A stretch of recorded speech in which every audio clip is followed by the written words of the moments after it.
Let's go. Go get her, big stepper, hard body, one West rapper.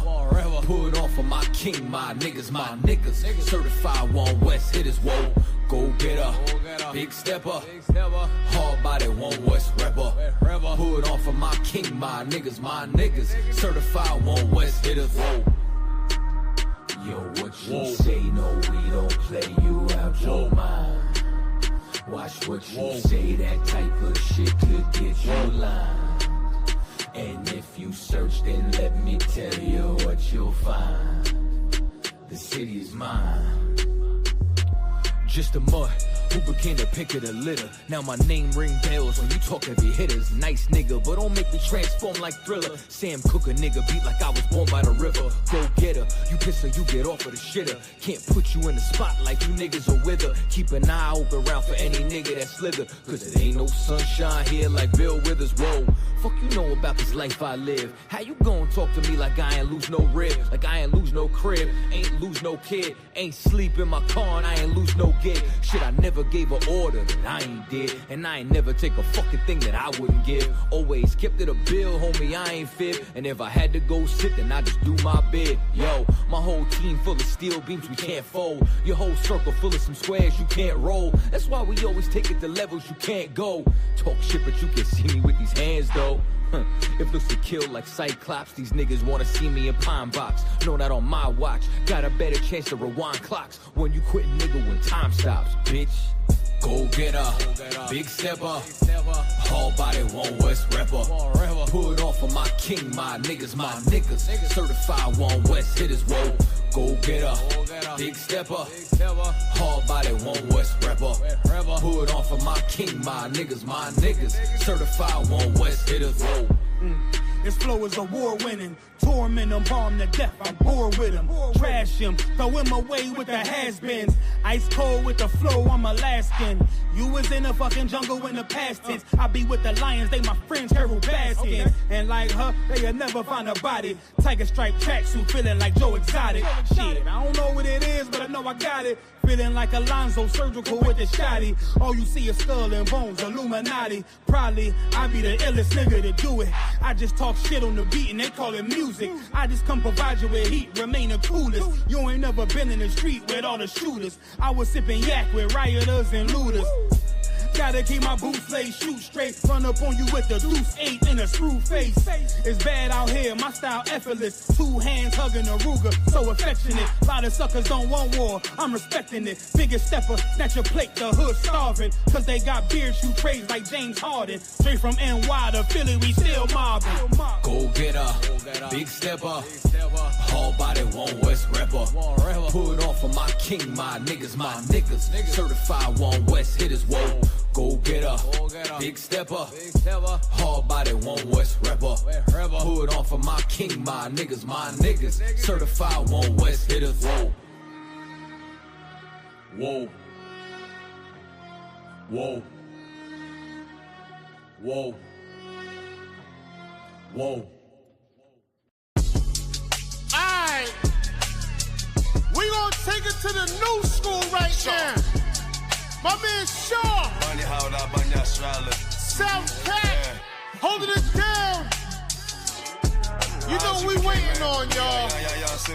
We sit back waiting on them chariots. Hey yo Shaw, let them know, come on.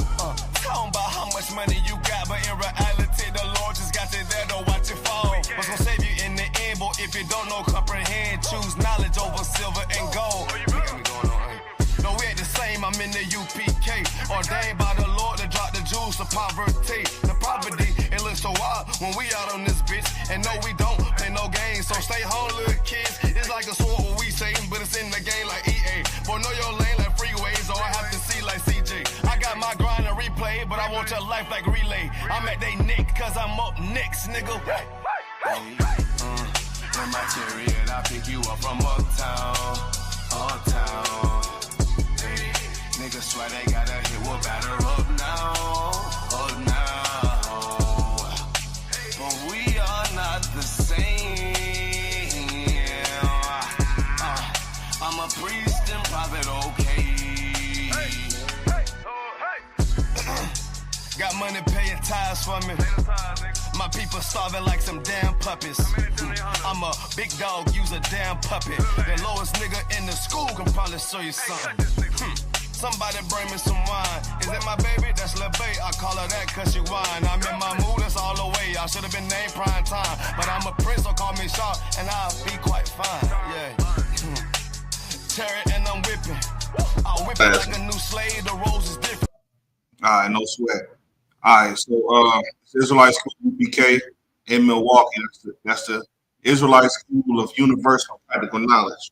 Started out of 1 West, Harlem, New York, under Commander General Yohana.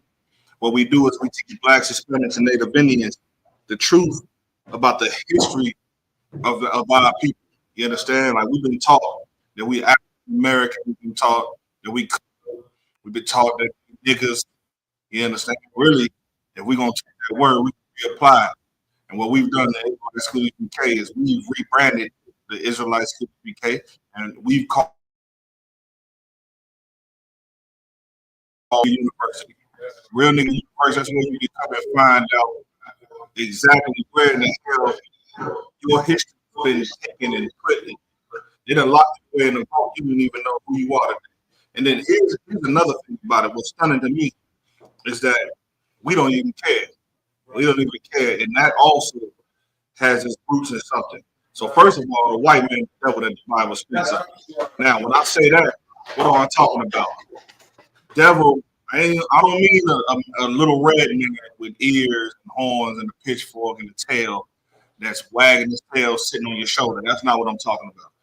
That's a fictional character. That's not true. That comes from folks, that come from white people educating you, that come from horror movies, that come from watching, you understand, TNT at night, HBO. That's where that comes from. In reality, the word devil just means deceiver. Deceiver. There's a race of people that deceive this entire earth. What did they deceive? Well, first of all, their number one goal was to deceive you. Why? Because there was always a war between you. Never let them fool you. You ever heard the term natural born enemies? Black people and white people are literally natural born enemies. Why would I say that? Now, I would never say something like that if I couldn't stand on that.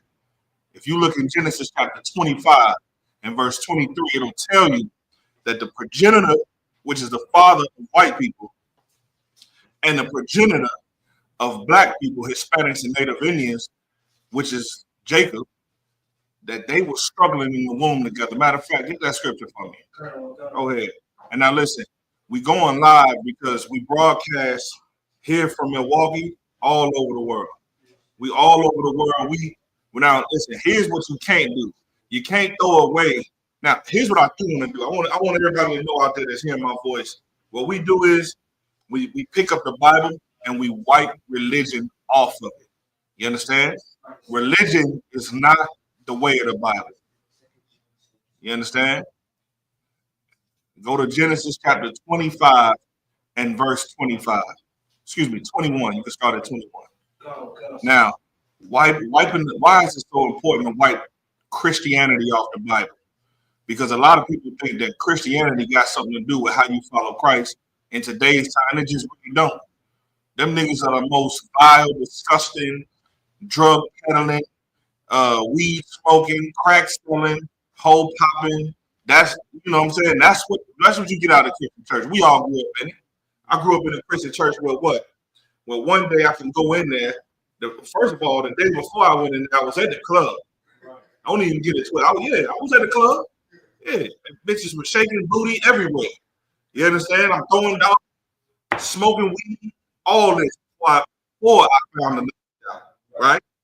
Now, then I go to the club on Sunday because the church is the club on Sunday. Who in here, if you a real nigga, let me know. Raise your hand. I'm a real nigga. Where the hell you go to find women at on Sunday? Where they at? Go ahead. Oh yeah, they're in the Christian church, and they dress with all the flyers dresses and skin tight dresses, and in there you're getting another show from the club. When I went in there and I got baptized before, you understand? And when I went into the water, you know, when the music come on, take me to the water.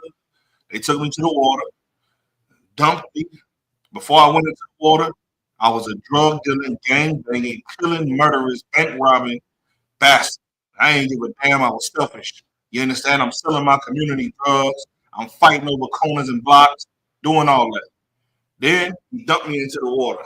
And in my mind, when he dumped me into the water, when he lift me up, I'm gonna come up out the water, a whole nother person, as if this is magic or spookism. Dump me in the water, I come back up, guess what? I'm just a wet drug dealer.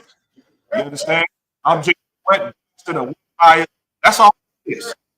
Now it's mine before he in the water, fine. Because I thing I had to do. I had to get high before I ate. I had to get high before I had sex. I had to get high before I went to the bathroom. Check that, make sure there ain't nobody's whip out there. I had to check that. You understand? I had to make sure that I was living my life the best way that I could. You understand? The best way that I could was what I was taught. And what did I see from my uncle, my fathers, my mother, everybody was how to lie. They told me how to lie. I just want you to know, my mama didn't taught me how to lie. Who knows? Who knows how they taught me how to lie? Go ahead, Bree.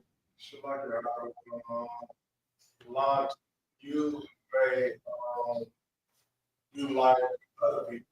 Well, yeah, so. Well, give me an example on how they made me learn how to lie. Go ahead, Bree. The first thing they did was told you that Christmas was and your birthdays and all of that was important, and that it was right for you to celebrate. Yes, here's how they taught me how to lie. I'm playing on Easter. I'm looking. I know that bunnies don't lay eggs. I know that. You understand? I know that for a fact. But yet, my parents, they tell me come outside, put my Sunday's best on. We've been dying eggs all goddamn weekend. The house smelled like straight ass. Y'all know that. Y'all know I ain't making this up. The house smelled like booty. We've been dumping the damn eggs into the dye. We come outside. You know, they got the eggs with a couple dollars in it. They got a $20 bill in one egg. That's the one you want to find. You know what I'm saying? They got something else. And then here I am walking around living a lie as if Easter bunnies lay eggs. Bunnies never laid eggs. I don't know the truth behind Easter till I came into the Israelite school, UK, and then I showed the history of what Easter was all about. Come to find out, Easter is another way to say Ishtar. Ishtar is an ancient Babylonian goddess. You understand? That's all about fertility and having sex and having babies. That's what they teach your kids. And everybody know that rabbits are some of the most, they're known for having sex. They're known for fertility. That's what it was all about. But I ain't know that. Christmas come around. I know ain't no fat white man coming to my hood anyway. First of all, when I was growing up, you didn't see white people in my hood. That's just a fact. If you see white people in my hood, they was getting chased or they was on crack. That was it. If they weren't doing that, they was getting chased, robbed, set up, or on crack. That's the only way you see white people in my hood. So here's how I know that my mama and them were teaching me how to live a lie. First of all, they told me, son, follow la, deck the halls with balls of whatever the hell, they holly or whatever. We made a Christmas tree. The Christmas tree, we put it up. We putting gifts underneath the Christmas tree. My mama now here my mama is married to my father, putting goddamn cookies on a mantle for another man to come in the house and eat. And she could damn near die. My father come home, damn, sometimes ain't no food for him. Now, how many black women making niggas food nowadays? Not a lot. Most of their ass can't even cook. Them cookies that the Santa Claus get nowadays ain't even from scratch. Them Chips Ahoy, you understand, Oreos with some eggnog that they didn't got from Pick and Save. Nevertheless, though, my point is this before I get carried away. My point is this. My point is I sat down, waited in my room, and you know how much I disliked my parents when I found out that Christmas was a lie?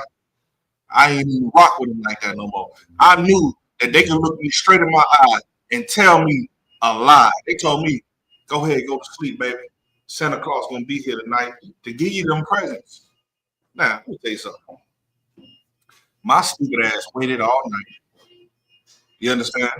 I waited all night. I'm waiting. And then listen, they show you on TV. On TV, guess what? All you hear, you sleep, and then you hear chinky, chinky, chinky, chinky. I ain't making this. Go ahead. Anybody got a silver card? Yeah, right. Get a go off and stop and go. It's probably in your pocket. You probably hidden it in your pocket.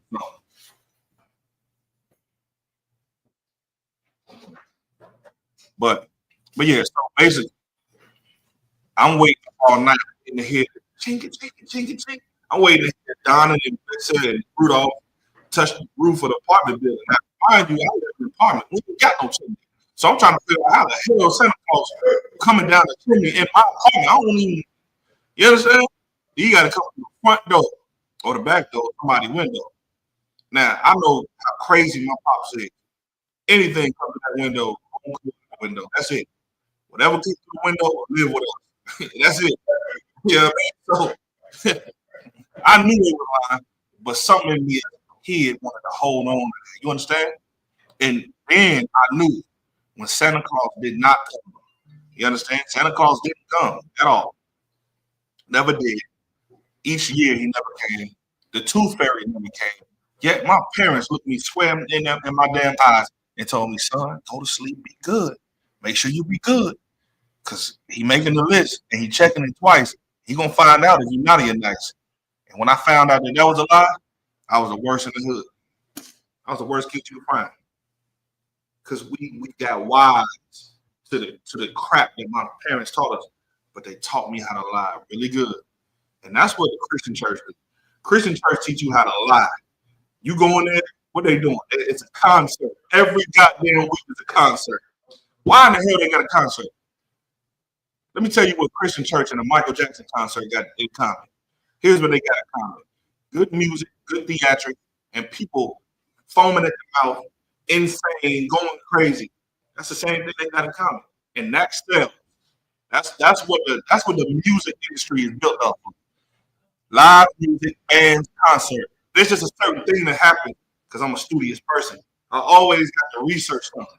When loud music is hitting you like this, and y'all ever been to the club? You ever had the speakers hit you like this? And then plus the alcohol? What that make you feel like? Who knows? Raise your hand. Y'all act like y'all ain't been going to the club. Go ahead. I go to the club all the damn time.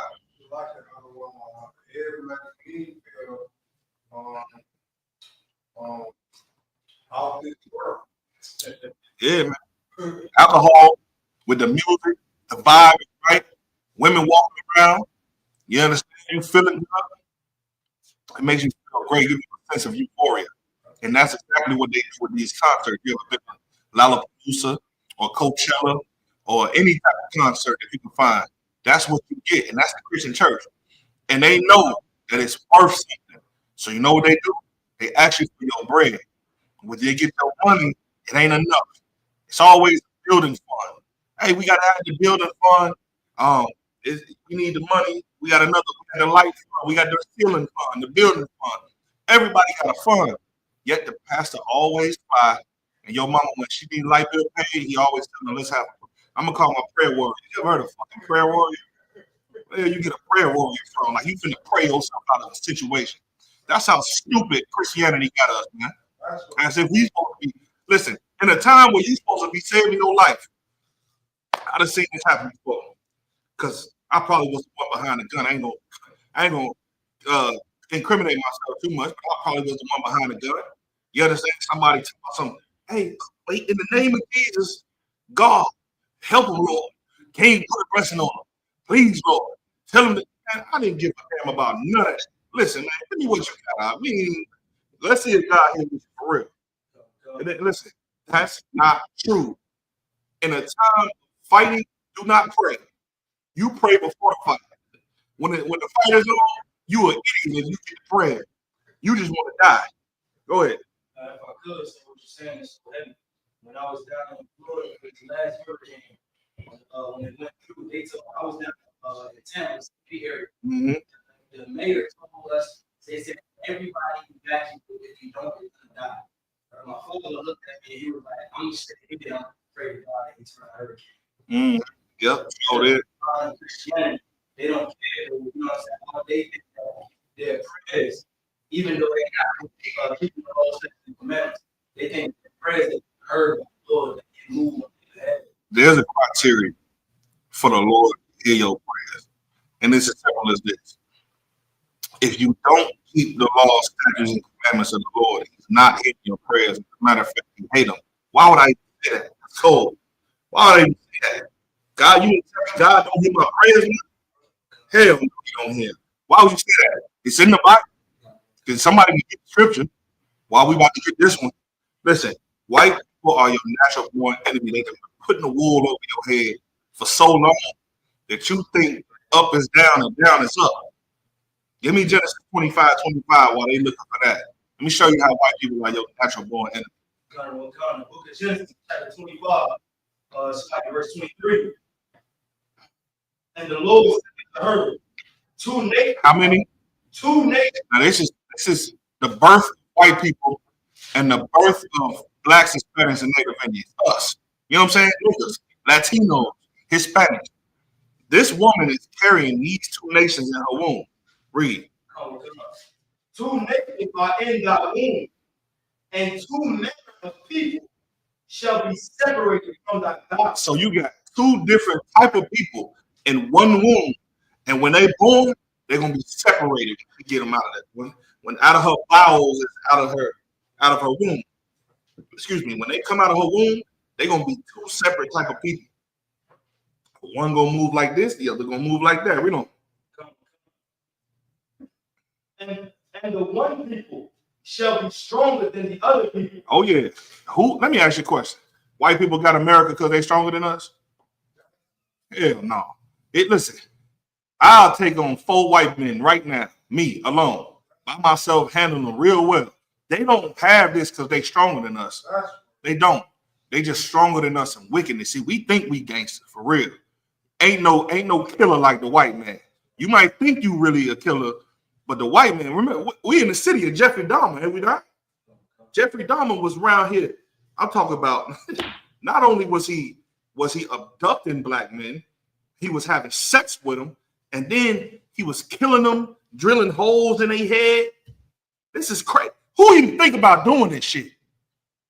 That's just because the white man that's just his natural, that's just how he is. Then he was trying to keep them alive so that they wouldn't go nowhere, so they could just stay with him forever. Then after he realized they weren't gonna stay with him forever, he thought, well, since I'm an animal, I might as well eat them. He thinking, man, if I eat them, and they'll always be a part of me. Who thinks like this? You think like this? You think like this? How about you? That wouldn't even cross my mind. If I gotta kill somebody, brother, the first thing I'm trying to do is get away. You understand? First, I'm trying to make sure you're dead. Second of all, I'm trying to get away. Why in the hell would I keep you? I'm already have a hard enough time fighting oppression with my mind. Why in the hell am I gonna keep something I'm trying to run away? They're not running away from it. That's like a lion killing its prey and then running away from it. You see the similarities I'm trying to get you to understand? White people are beasts. Animals are beasts. This is your enemy that you're talking about. So one manner of people, go ahead, shall be stronger than the other people. Now, stronger where? Stronger where? Here. You see this? This is where we stronger for real. Because what other race could be oppressed for 400 some years and still have the capacity to say we love our enemies? Even though we know the history. We know what that they did to us. They done brought some of us from Europe. When they took over Europe, I hope y'all know we was ruling Europe up until the 19th century. They was taking us from Europe, bringing us down to Africa, taking us from Africa, bringing us to America. At the same time that they was doing that, they was already over here in America colonizing our brothers. You talking about the Hispanics and the Native Indians, they was already colonizing us. Hey, if somebody out there messing with that car, man, okay, yeah, help them out if they are. No, each one. So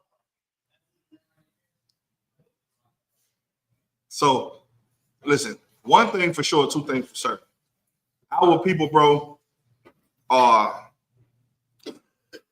some of the most peaceable people that you can find on the planet.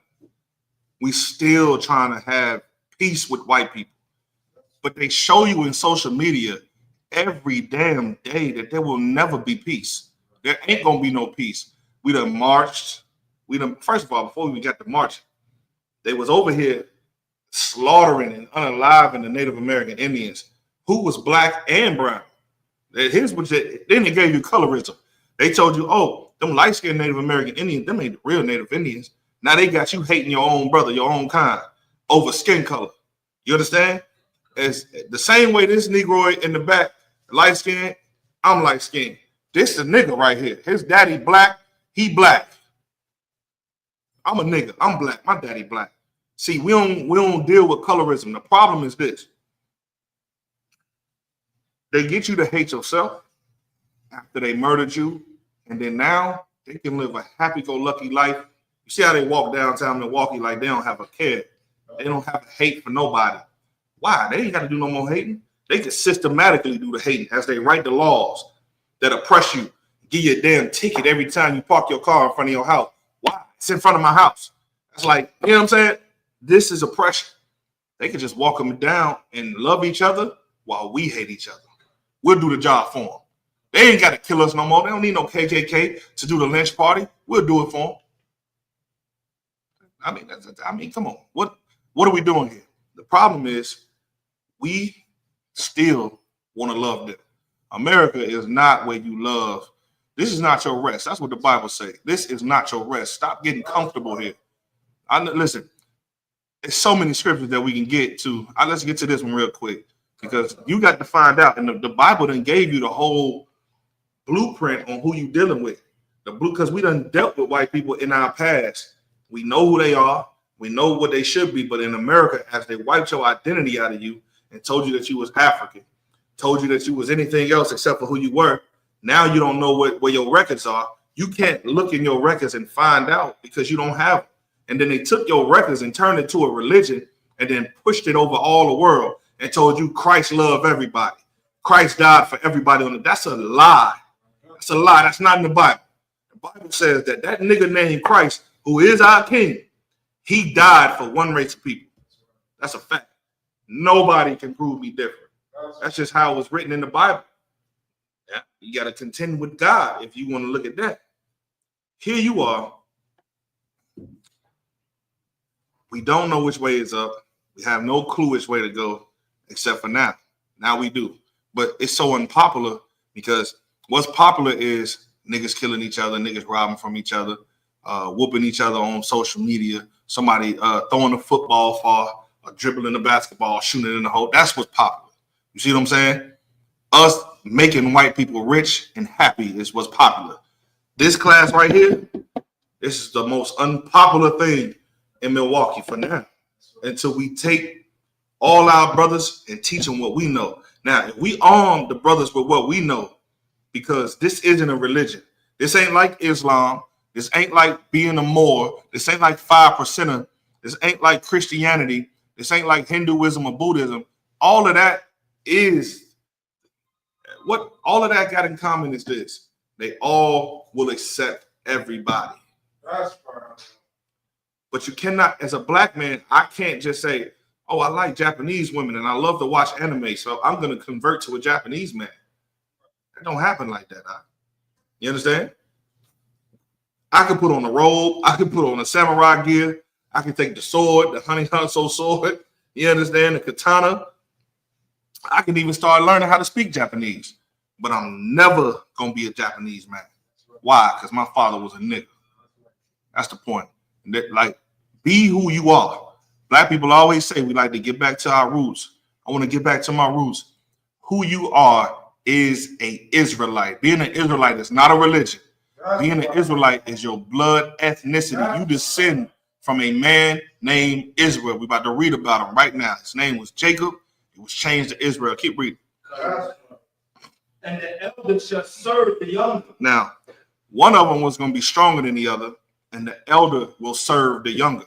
So we talk about twins. Read. Come. Verse 24.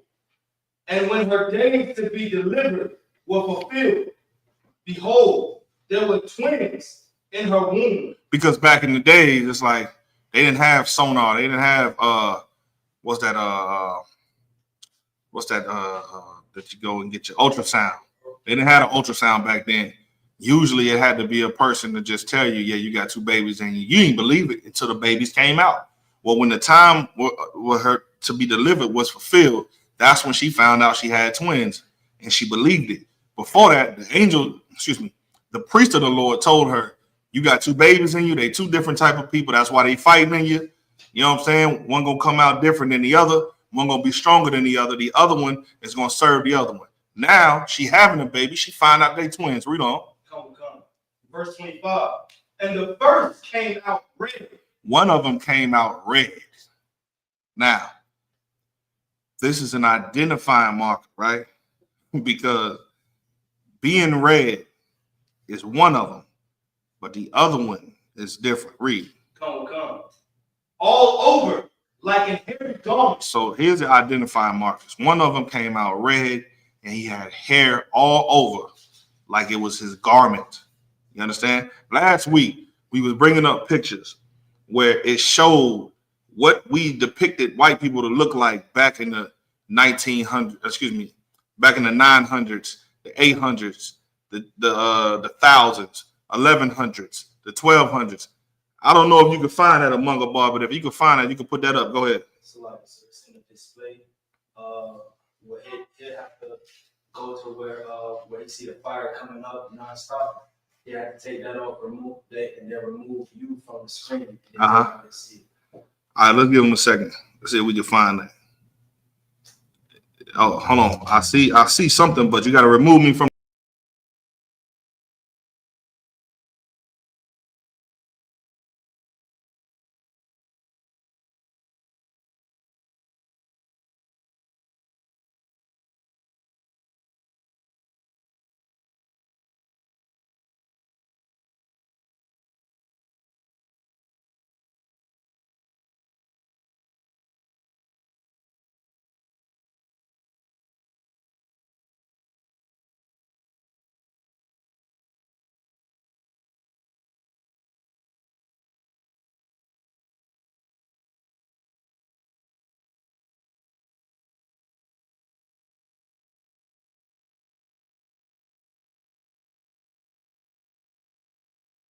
That's what they was doing. That's what that was.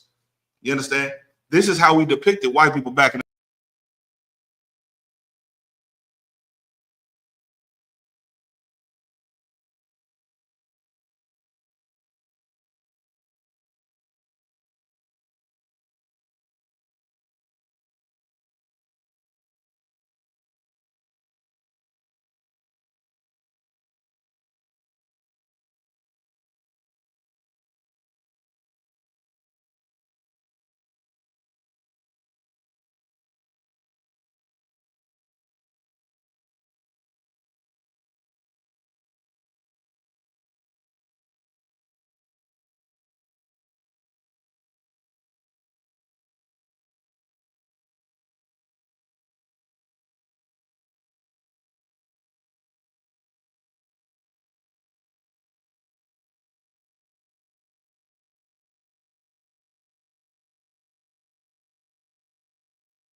French. That was you. And then somebody came and rounded you up. When they started winning them wars, they came and rounded us up. They used wickedness to get to us. They started rounding us up and bringing us in the transatlantic slave trade. That's your history. You didn't even know that white people was your natural born enemy. Drop that. Give me Deuteronomy 28:68. Because like the Bible will tell you who your enemy is if it's broken down right. See, we've been had the Bible in the Christian church for so long, nobody really opened it up and showed you what was in there. I'm gonna show you color in the Bible, all that. While he getting that, is there any questions online? Any questions in the room? Nobody got questions. I'm gonna test y'all in a minute. I'm gonna see if you know the Bible or not. Go ahead. Deuteronomy chapter 28, verse 68. And the Lord shall bring thee into Egypt again. Mind you, this is right after we got out of Egypt. So we done already crossed the Red Sea. I mean, we done all the 10 plagues done already happened already, brother. We done already made it through Egypt. We made it to the other side, which is Saudi Arabia, if you didn't know. We went into Saudi Arabia. The Mount Sinai is in Saudi Arabia. It's not in the land of Israel where you know today. Mount Sinai is in Saudi Arabia. All you gotta do is read the Bible and follow the map. It'll show you where it's at. And now we went there, we out of there. Now we establishing our nation again. This is in Deuteronomy when we was in the wilderness coming from there. What the Lord said, if you don't keep the laws, statutes, first of all, read verse 1 first.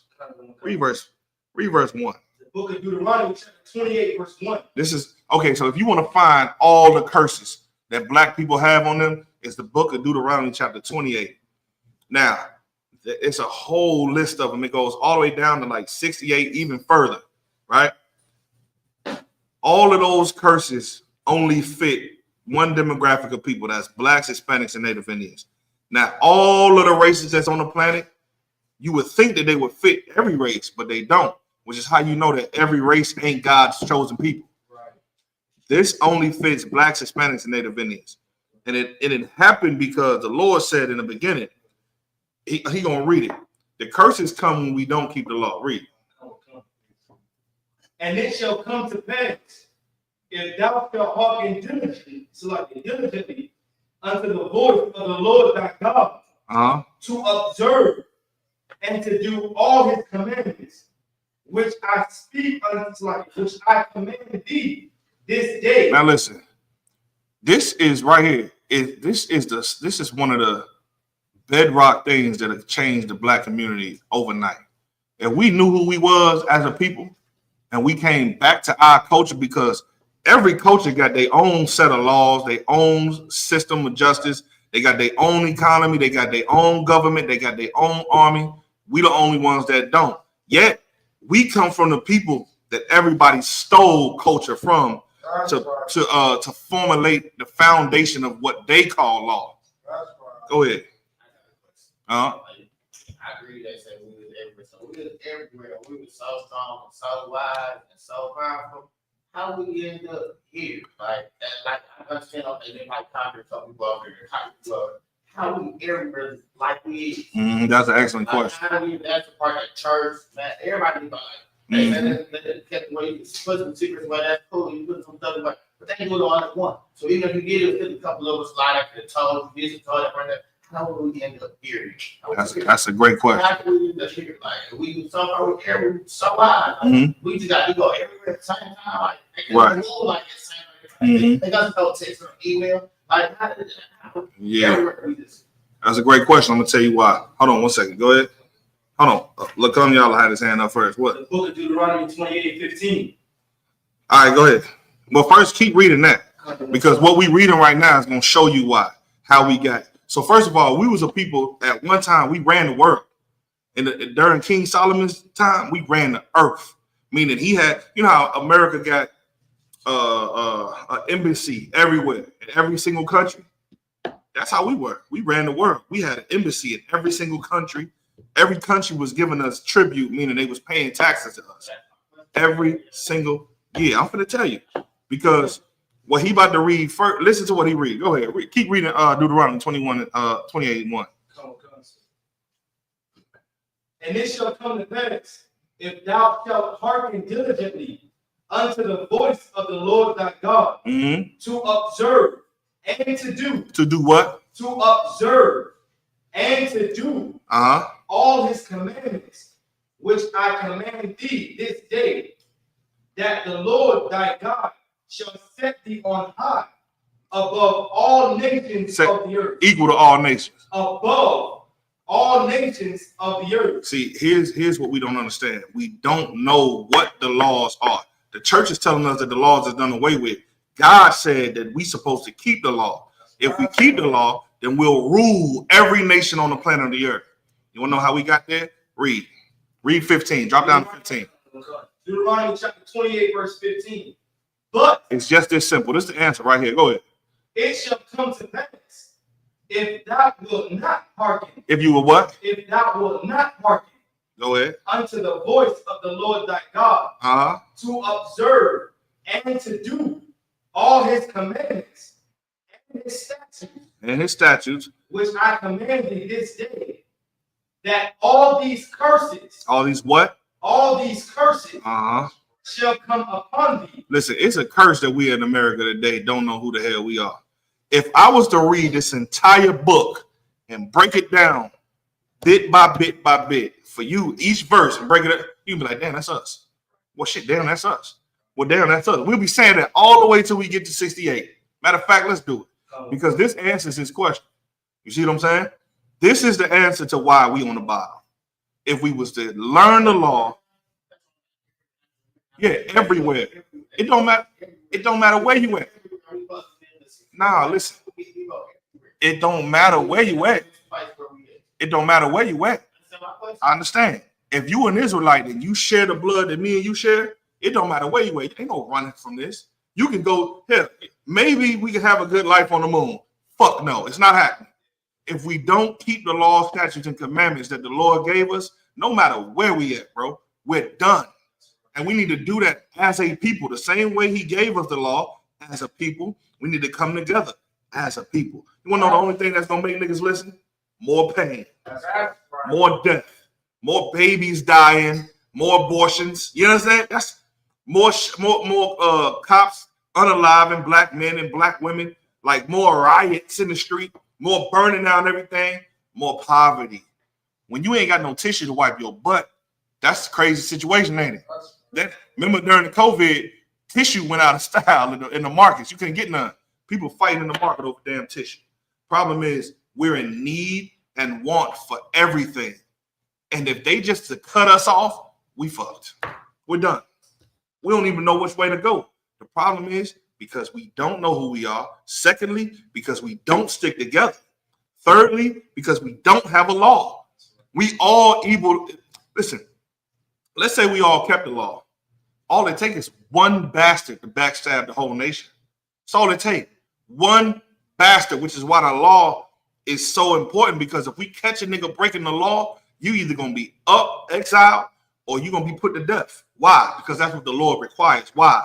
So that we can stay on top. Read the next one. Hold on, one second. That still don't answer the question? No, but I'm talking about where we is here. We know, like you said, it's so much so they got here. That's about how we end up. What was the thing that turned us around? How we ended up going in this back? Let me answer my question. Maybe, okay. One of the things, like you said, they were doing things. Some of us over in Spain, some of us, and ain't no time we could touch that wasn't something that looked like that. How everywhere we all ended up at anything that looked like this. Did over. Well, everything it didn't happen over once. It didn't happen in once. We know that. Everything that's dark skinned. Listen, every race that's dark skinned. Right. Yes. Yeah. I'm gonna get that in Revelations too. But listen. Everybody that's scared that share their skin tone and hair color with us ain't our people. So forget the Africans. Erase them out your mind. Forget the East Indians. They not our people. Forget the Aborigines of Australia. Them not our people. Blacks, Hispanics, and Native Indians. That's who our people is, right? The way we was able to be conquered like that is because it was prophesied that if we do not keep all the laws of the Lord, no matter where we are, that I just told you, all it takes is imagine you got 100% of Israelites keeping the law. If 25% of us don't keep the law, that's a problem. You endanger the whole goddamn house. The scripture say if the head is sick, the whole body's sick. You see what I'm saying? Our leaders sold us out, my nigga. Our leaders sold us out. The Christian church is the reason why we still in a situation when we fucked up today. But yet we still allow them to breathe. Why is it that black men who think like me and you think and all of us think, why we don't get together and go shut these damn churches down? How do you shut them down? I know you think you go into church and you be like, everybody get up out of here. You ain't good. No. Here's how you shut them down. Stop giving them money. Stop going to them. You understand? Come in here. Let's build up a school on every side of Milwaukee, Isupk. Let me teach you what I know, and then you sit down and teach all the youth. The problem is we don't have no law. We don't have no order. We don't have none of that. And the nations know our history, bro. They know our history. We just the ones that don't know. It's like we woke up from amnesia. Everybody, all our enemies around our bed. Imagine you wake up from a coma. You don't know nothing. All your enemies is around your bed, telling you that they're your friends and that they love you. How would you know for real? You would need something to read or see or watch, somebody on your side, but nobody on your side. And then you mess around and you find a book or a video that show you everybody that you started to love that was around your bed that acted like they was your friends was really the ones that put you in that goddamn bed. Why? Because we wanted to be like them. The scriptures say the Lord put them other nations around us to try us, man, to test us, to see if we would keep what he told us to do or we would try to follow them. And that's why we lost it, because we looked at this nation and saw, oh, they look at the stars, they worship the stars. I want to worship the stars too. Oh, they have sex with everybody. I want to have sex with everybody too. Oh, what they smoking over there? God said we can't smoke. Well, let's go see. Let's just go see. Curiosity killed the cat. And that's why we in the situation we in today. You see what I'm saying? That's why. Go ahead. It's like the analogy that man was talking about before about the movie Matrix. Mm-hmm. Christianity is the Matrix. Mm-hmm. We have to be unplugged from the Matrix because growing up in a Christian church, I saw firsthand. They show you how to be a lawless people. Oh yeah. They don't give. I watched pastors take one wife and give her to somebody else's husband, and then take that man's wife and switch and give. They don't care. Yeah. They're lawless in it. And you know what that's called? Making the whore out of your sister, making the man commit adultery. Here you go. You walk in the Christian church, they tell you the law is done away with. So if the laws is done away with, is it okay to rape? If God said you don't have to keep the law, can you kill somebody? Why is it that murderers have to pay the price? Why is it that people who sexually assault children have to work? Now, ask yourself another question. Why is the black woman allowed to unalive our children at the tune of $300,000 a year and nothing happened to them? Here we are talking about King Von is a demon. No, nigga. Lakeisha's a demon. Lakeisha got 12 bodies she done had. Come on, Aki. Come on, what are we talking about? See, we don't hold the standard that the Lord say we need to hold. A person that murders should be killed and put to death so that other people don't follow the path of wanting to be a murderer. But again, white people made our women think that success was not having kids, when really having children is a success. Look at white people. White people don't chase money first. Why? Because they got the money. They got all the wealth. They stole it from you. Now they focusing on fertility. Here we are, the most beat down people in America. We go to the club, meet a bad bitch, come home, have sex with her, and now she pregnant with 6 babies. They trying to figure out, after they done poisoned you, the Tuskegee experiments, they done poisoned your water in Flint, Michigan. They hunt you down, killing you like Trayvon Martin. They done put all the laws against you. You have no money. They making black men damn near go extinct. You can't get a job. You last fired the first hire. First fired, last hire. You in the prison system. We got all these sexually transmitted diseases. You beat down. You on drugs. You on crack, heroin, fentanyl, and then all you got to do is have sex with one person. You live an unhealthy life. You have sex with one woman, and now she knocked up. White people are jealous of you, my man, because they eat good, they work out. You see them jogging, right? They jogging. They can't have no babies, brother. They trying to figure out how the hell they gonna have babies.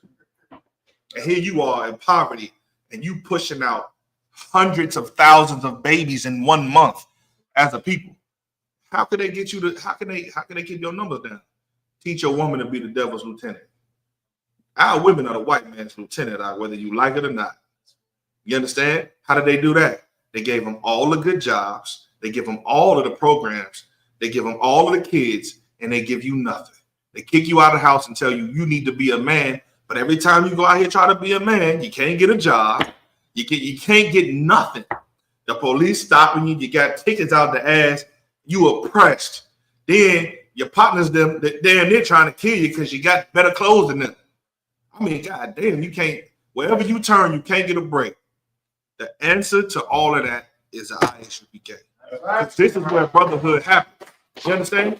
Here's how I know this is where brotherhood happens.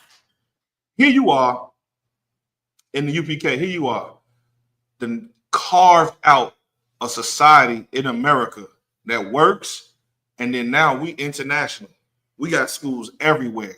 And let me tell you something, bro. We don't get funded by nobody but ourselves. We the only ones that fund ourselves. The government don't send us no money. We don't got no grants. You understand? Nobody's donating to us because we gonna say the white man is the devil. We're gonna stand on the corner and say, the white man, the devil that the Bible speaks of. Jesus Christ is a nigga. God is a nigga. The Jewish white man is an imposter. I mean, bro, we going to war with everybody. Then as soon as we say, hey, let us get some of them pallets from over on Walmart, they like, hell no. Because you ain't gonna do nothing but give them to black people. Ain't that what we supposed to do? But they don't want to see you do nothing. That's why they give all your sellout ball players the money. Because the ball players ain't gonna come back to your hood. Now, how do I know? Oh, ask Cap how he knows. Well, Captain DeBar knows this because I got a little cousin that was in the NBA. His name Eric Bledsoe. He used to play for the Bucks. I know him personally, been knowing him since he was a kid. Taught him how to play basketball, all this. I know that kid. I know his mind. I know his abilities. I watched him hit every single shot he want to hit. With you in his face, you in his face, you in his face, you all of y'all in his face. Then he get an NBA and he shoot a shot and it bounce off. What? No. Somebody told him to miss that on purpose. He ended up telling me. Yeah, he ended up letting it out the bag. They have a script everywhere, bro. If you don't follow their rules, you can't be successful. They're going to blackball you and everything. Why? Because we don't control nothing. Now, how can we control something, bro? Let me ask you a question. How can we control the NFL or the NBA? How can we control that? By leaving it, leaving. People that they look like us leaving and gonna do our own. Give him a hand. Give him a hand. We leave anyone got no value no more. Everything, whether it's the clothing line, the television, anything we detach ourselves, anything's gonna die. That's a fact. And that's why people come like our women want people, our women coming for more, and we made room to be connected with a woman. Mm-hmm. You know what I'm saying? So it's like we don't keep stuck in this house because it's gonna be that one man like that to get into us. That's a and fact. then we share knowledge, our spirit, just who we are with her. That's a fact. And she got to kiss his butt to even get some more. Mm-hmm. So then our children, like we got to send our babies up in here. Right. With these people, and while let's go teach our babies, learn to watch our babies, and trying to look at the same time. So basically, what you're telling me is the answer is if we had togetherness, we'd be all right. Yeah.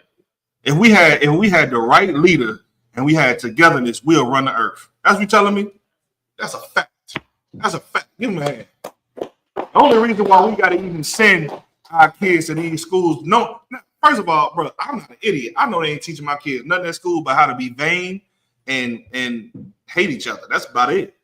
Teaching them birthdays, American holidays, all the stuff that make us a bad people, they teaching them that. They don't even care about their career, they upbringing, their education. Then you go to a white school, they teaching them about credit.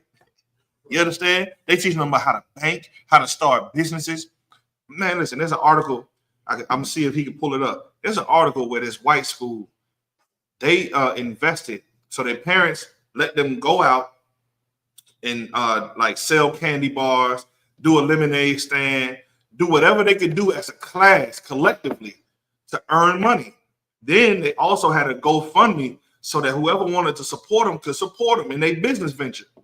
This classroom was able to accrue enough money to start their own Airbnb service. Do you understand what that means? They have their own Airbnb service with multiple properties. And they taught them how to manage the properties. They taught them the business aspect, how to get loans and grants and business credit. I'm talking about middle school kids. I ain't talking about high school. I'm talking about 6th grade, 7th grade. All these kids is making money. Go ahead, Priest.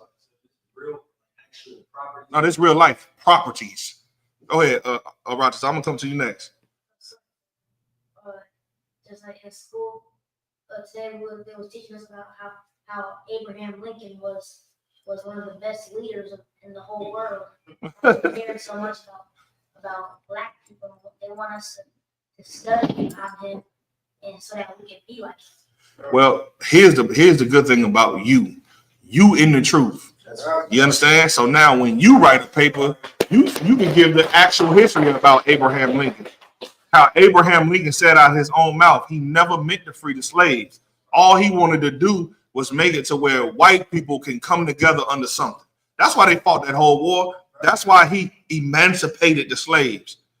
And then when he did it, he didn't make you free. He actually devalued you. He took the chains off of you and then said, you 3/5 a man. So you can never vote, no matter how hard you fight in America. Your vote really don't even really count. So black people even voting. First of all, voting is a sin according to the Bible. But, and then, you know, Jesus Christ died from a vote. So I'm good on the voting. Now, here's another thing. Now, they don't teach you the true history about Abraham Lincoln and how Abraham Lincoln, I think his wife had slaves, right? Yeah, he was a slave master too. You understand? Mary Todd Lincoln, that bitch, that white, I'm talking about, nigga, come on. Now, here we go. Now, you, because you got me, you got your father, you got your uncles, we got the actual history. So when it comes to actually writing a paper on him, it's easy. I'll give you the best dissertation you can bring it. And I'm telling you, go to school. They're going to be like, yeah, this is insane. It's insane what this man just wrote down. And they ain't going to give you no messed up grade because it's going to be facts. And if they do, we'll be up there to talk to them. You understand? See, that's what we need in the community. We need men like that who really ready to go up there and handle business about our kids, man. Whoever said that black men would deadbeat dads? Who said that?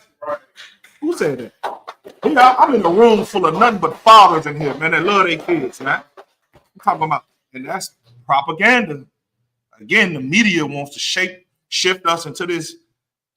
I'm talking about decrepit bastard who drunk on. That's how they show you on the TV.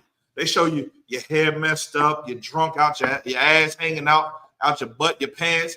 You understand? They showing you just hating each other, having sex with women, throwing them away, don't care about your kid. That's a misrepresentation of black men.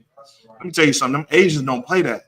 When white people make movies about Asians and they get it wrong, Asians boycott because the image of who you are means something, my nigga. It means something. Go ahead. You want to say something? If it come back to you, shoot, just, you know what I'm saying? Let me know. So, go ahead. When you talk about kids in school, I was talking to anybody earlier because I was talking to people like, and shit on our business vision. So the crazy, like I said, you got all the research people and perfect proposal, but you like you said, you didn't get an opportunity to come out around. You got off credit. Said somebody who would propose all jacked up, long you got blue eyes, white, and all that. You have it. They gonna push you right through. So it's their system. Yeah. It's their system. Here you are. You could be. They. You ever been to a job interview? So I say, go ahead. I'm sorry. With the school, like you said, they may be going. Yeah, that's because they teach that to them. Yeah. They teach that to them at a young age, man. They teach them business and credit and all of that at a young age. You know what I'm saying? And it's their system. Yeah. So really, all they doing is making up the businesses, and they want you to be the robber. Because guess what? Private prisons, that's a business too. You understand? That's a whole pipeline. That's why all the police is white.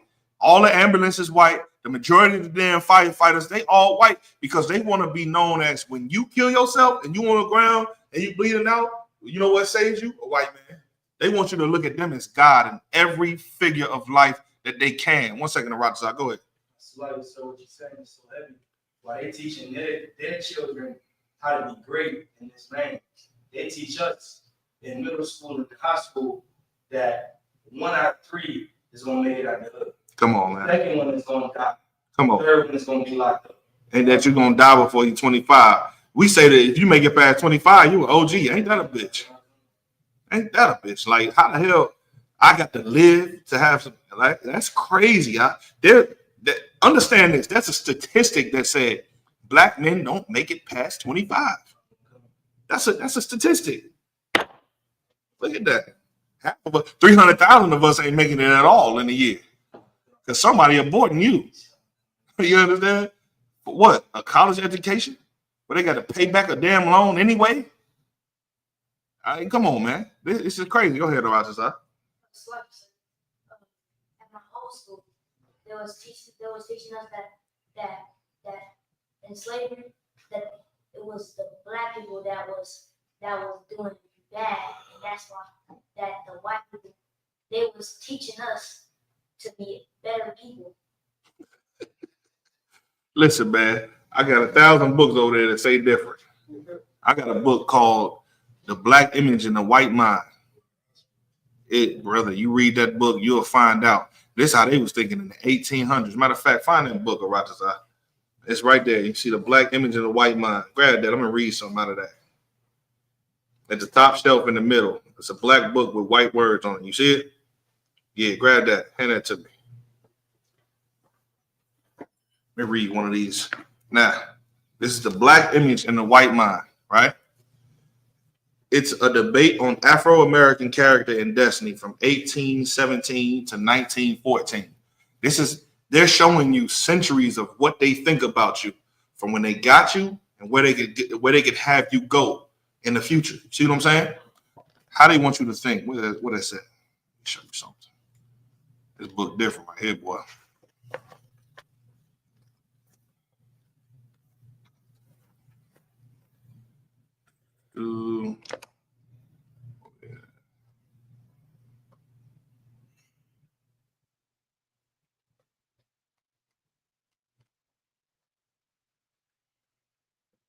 All right.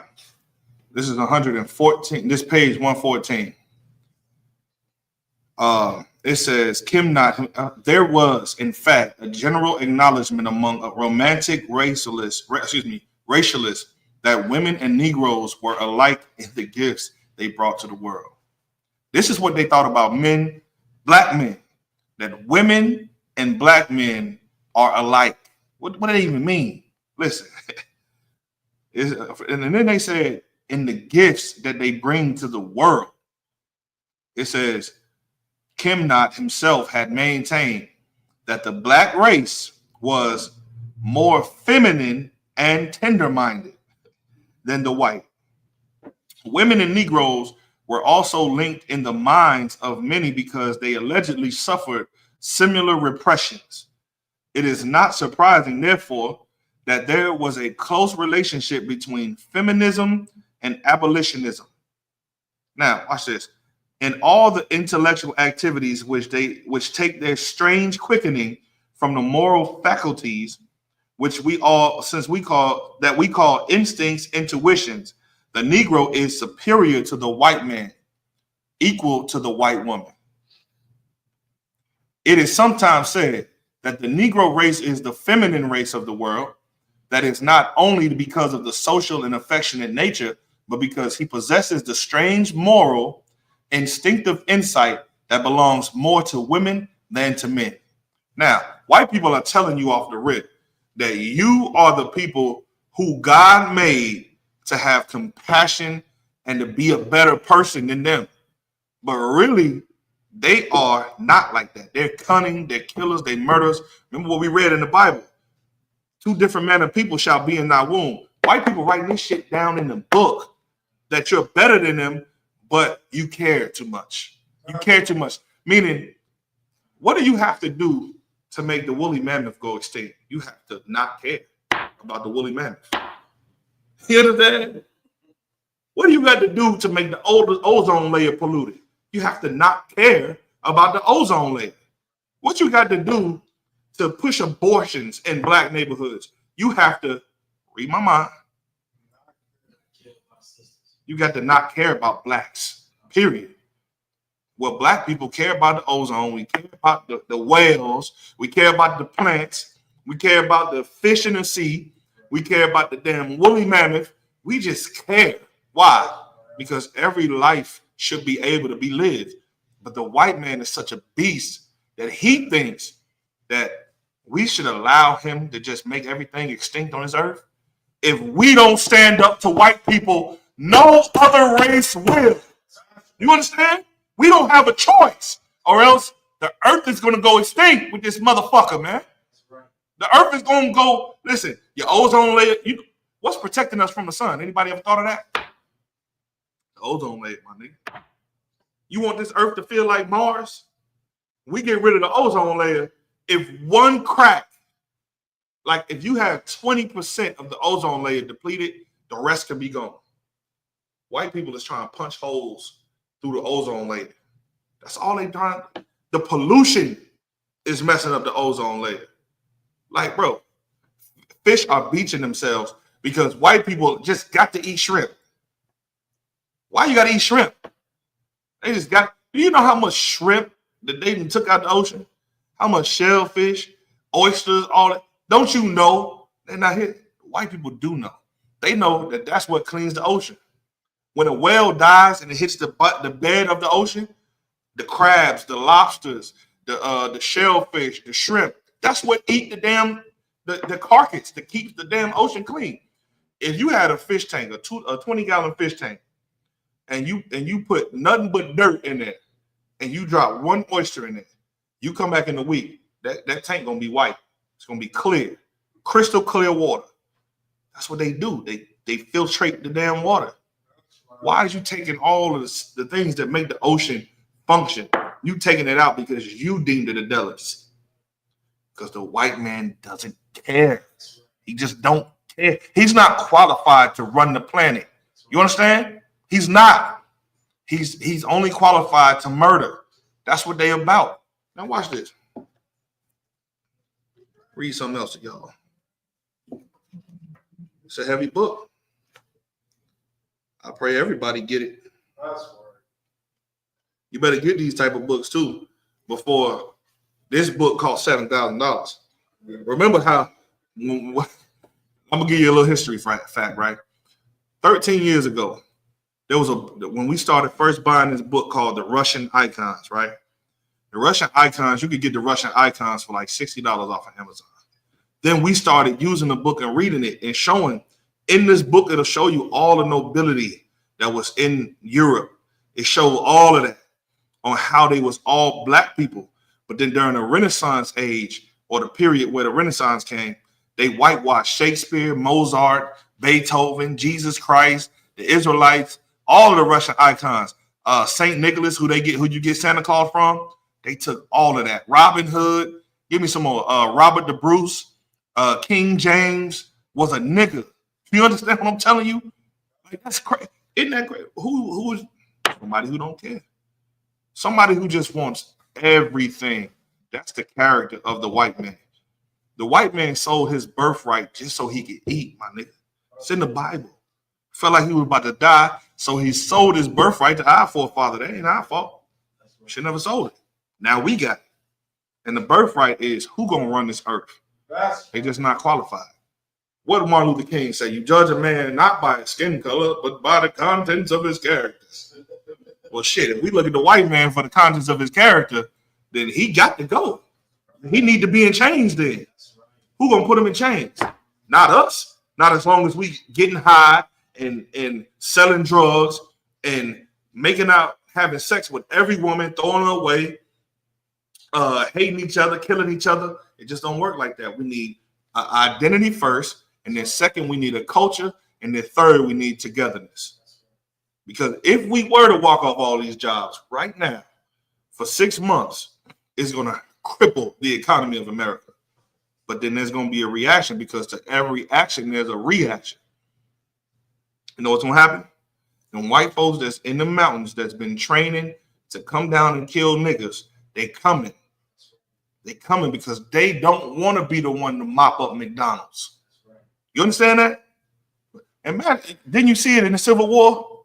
Didn't you see it in the Revolutionary War? White people do not want to do your job, nigga. They ain't want to pick the cotton, so they fought to keep you picking the cotton. Well, guess what? White folks coming up out the mountains, and they won't kill you, nigga, if you don't do what they said do. Are we ready for that? We ain't ready for that, not as a people. Go ahead. Well, you are an individual. You being ready for it don't mean a damn thing, huh? We have to be ready for it as a collective. And I'm going to tell you right now, we're going to have to learn something. We got to be educated. We got to be sober-minded. We got to love our brothers like we love ourselves, which means I'm not going to have sex with your woman because I wouldn't want you to have sex with my woman. I'm not going to sell your mama drugs because I don't want you to sell my mama drugs. I'm not going to give you pork because I don't want to eat pork. Like, we gotta have standards, my nigga. And we gotta just love each other over everybody. We've been giving our love to I don't know who. How long we been giving our love to everybody else? We've been trying to shove love down everybody's goddamn throats. And they just been throwing up on us, man. They don't want that. Keep it. Instead, the East Indians, they'll get the Dunkin' Donuts.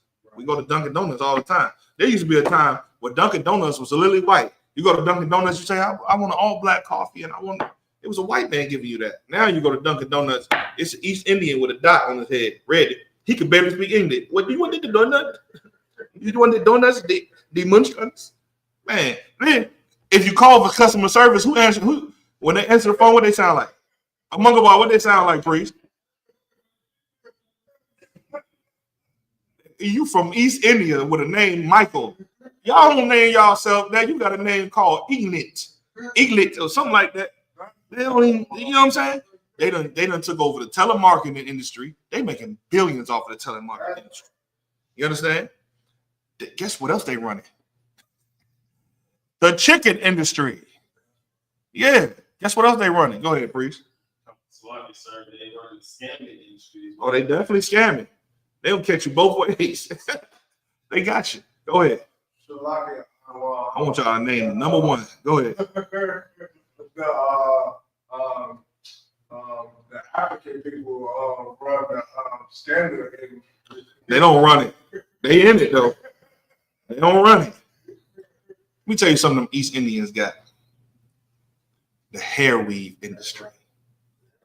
Don't you know that should belong to black women, and the black women belong to black men.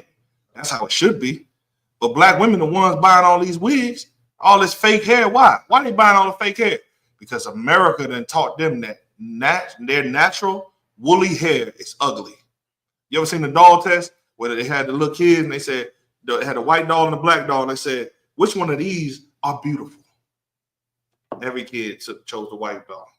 The white doll is so beautiful. Why? Because his skin and his hair and look at his eyes are beautiful. And they hate themselves, man. You can thank the white man for that. Go ahead. Thank Martin Luther King for that. Go ahead. This little black. Which one was the good guy? Yeah, which one is good? When you look at these dolls, which is the good doll?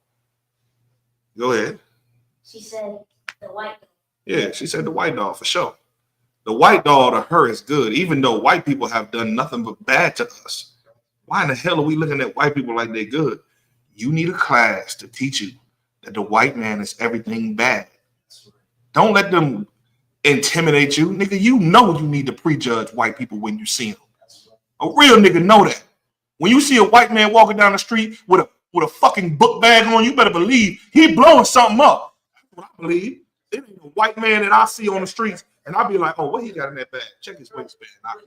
Check that waist. Because if he come off that hip, I'm coming off the hip. Straight up like that. Where are the soldiers at? That's what I want. Somebody tell Milwaukee, if you really a soldier, come in here. I want to see. Because that's what we need. We need a nigga who can't be bribed off of some weed. You know what I'm saying? Off a little bit of money for the greater cause of the community. What you say all the time? You got to make sacrifices for the good of the colony. My nigga. Yeah. That means some people just gonna have to go without. You see what I'm saying? Some people got to go without so we can all have. Here's what I mean. One second, I'm coming to you. I'm a captain over all you brothers, right? If you call me and say, hey, Cap, I'm hungry, my nigga. I ain't ate in 3 days. You what? First of all, I got a problem that you ain't ate in 3 days and ain't called me on the first day before it didn't happen. Now I got a beef with you because why you ain't call me, bro? What's in your mind that keep you from calling me when you need help with your brothers? That's another thing. Niggas got to get off that pride. If you need your brother, you should be able to, hey, I need you, bro. And that shouldn't be no, oh, bitch ass nigga. You need a nigga, bitch ass. That's how we look at each other like, man, you need a nigga? Like, yeah, I need my brothers. Because shit, if we ain't got each other, then what do we have? Now, if you ain't ate, no sweat. You know what I'm gonna tell my wife? I'm gonna pull her to the side. I'm gonna say, hey, we gotta scale back on our food for next week until next week because shoot, Rapayala ain't got no food at his crib. So you might as well go ahead and break the news to the kids They getting portions. You understand? Portions. And I'm gonna take out of my kid's mouth to give to my brother. Why? Because when I'm out there on the battlefield, who's standing next to me? My motherfucking brother. That's the point. You understand? That's the whole point. And that's what's gonna make black men love each other again, my man. Other than that, we just look at each other like we selfish. Like we look at each other like, I can't trust that nigga. You should look at white people like that.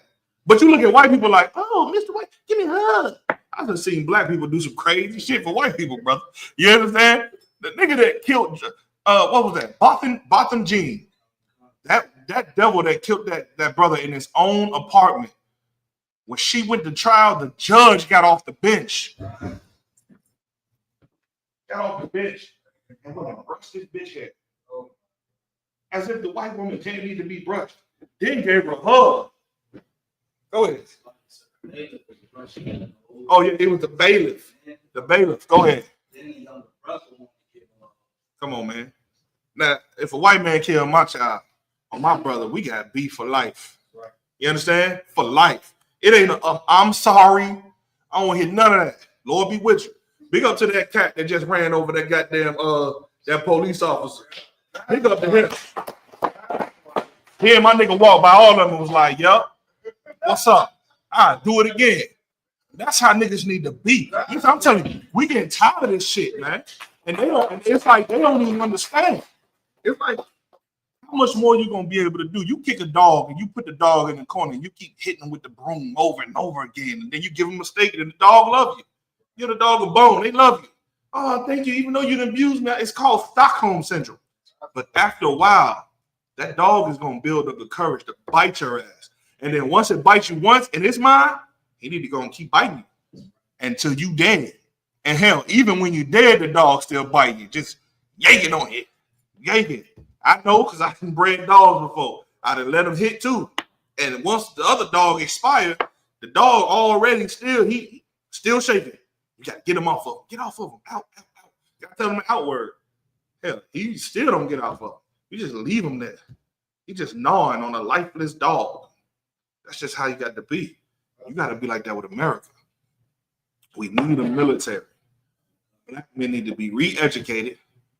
First, we got to stop hating on the Hispanics, my nigga. Like, you got to go to the South Side, show them niggas some love, my nigga. Because I'm going to tell you like this. They hate your brothers by blood, first of all. And they being oppressed the same way. Even worse. There was a time in America where black and Hispanic men and Native Indians came together under one cause. And that was white people trying to take this country from them and putting us in slavery, making us pick cotton. Don't believe me? That's the history. I got books over there. But hold on, before I even do that, listen to this. This is page 74, the black image in the minds in the white mind. Now, in the 1840s, y'all know how long ago that was? Too long. That was way too shit. That damn near 300 years ago, ain't it? 300. I'm gonna read it like this. 300 years ago, no fucking shit. In the 1840s, Morton collaborated with George R. Gliddon, an Egyptologist. So who your first Egyptologist? Niggas? No. Devils. Your white folks is the first Egyptologist. When you was in the 1840s, what we was doing in 1840? Go ahead.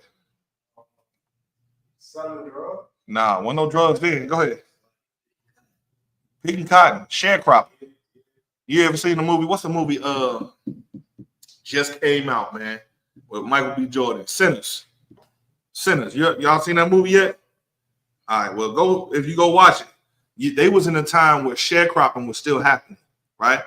Where you still had the sharecropping, pick crops where white people owned. Yeah, but you had to pick cotton, even though you were free. You still picking cotton, getting them blisters on your hand for white people's farms. And then they would give you some shares into the land that they absolutely stole from you in the first place.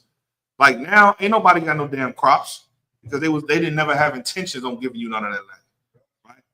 So we were sharecropping in the 1840s when we get out of slavery. No, when did Abraham Lincoln abolish slavery? 17 something. Go ahead. 18 something. 70. Damn, we was still in shackles. Yeah, it was 1876. Damn, we were still in shackles at this point. It was, hey, nigga. Hey, if you could, when you done, send me on that coffee if you could. Hey, look. Huh? No, I want cream. Yeah, never no sugar for me, please. So, so here you are. We was, nigga, put your head down. This is Django time. This is like Big House Master. You serving in the big house, or you a house nigga, field nigga. This is in these times, right? When you was in slavery, they knew who you was. They was already doing studies on you. Right. Listen to this. It's an Egyptologist who provided him with mummy heads. Mummy heads from where? From Egypt. They went to ancient Egypt and dug up the mummy heads. Now, if you know anything about ancient Egypt, again, I got another book over there. It's called The Atlas of the Bible, right? I can show you a picture of what ancient Egypt looked like. On one side, it was all rich. It would have looked like a tropical jungle oasis over that motherfucker. And then on the south side, the water, I appreciate it. On the south side of the pyramids was the projects and the ghettos. This is where the term ghetto come from. You was living in poverty over there. Matter of fact, I'm going to ask for that soon. I'm going to ask for that next. You was living in poverty in ancient Egypt. Ain't nothing different from America and ancient Egypt. Them photocopies of each other, right? Now, it says, who provided him with mummy heads and information about the racial significance, meaning who you are as a race. Who are black people as a race? That's what the racial significance means. Of Egyptian tomb inscriptions, right? So they was reading the tombs inscriptions, trying to find out who you niggas are on them things, right? It says in Crania A Egyptica, which is, excuse me, it was a book about the skulls that they found in Egypt. It's called Crania, which is your cranium, and A Egyptica, which is a Greek word, or excuse me, a Latin word for Egypt. Go ahead. Like what you said is kind of crazy, because for them to do that, that means that they believe, even within themselves, that we was the ones that was in Egypt enslaved. It's about to tell you that right now. This is what white folks is telling you right here in the book that they published before you could ever fucking read. But back in the days, where if you was to read, then guess what? Yeah, you got to go. Oh, you can read? Oh, yeah, sure. I'll let you. Try it again in your next life. Go ahead.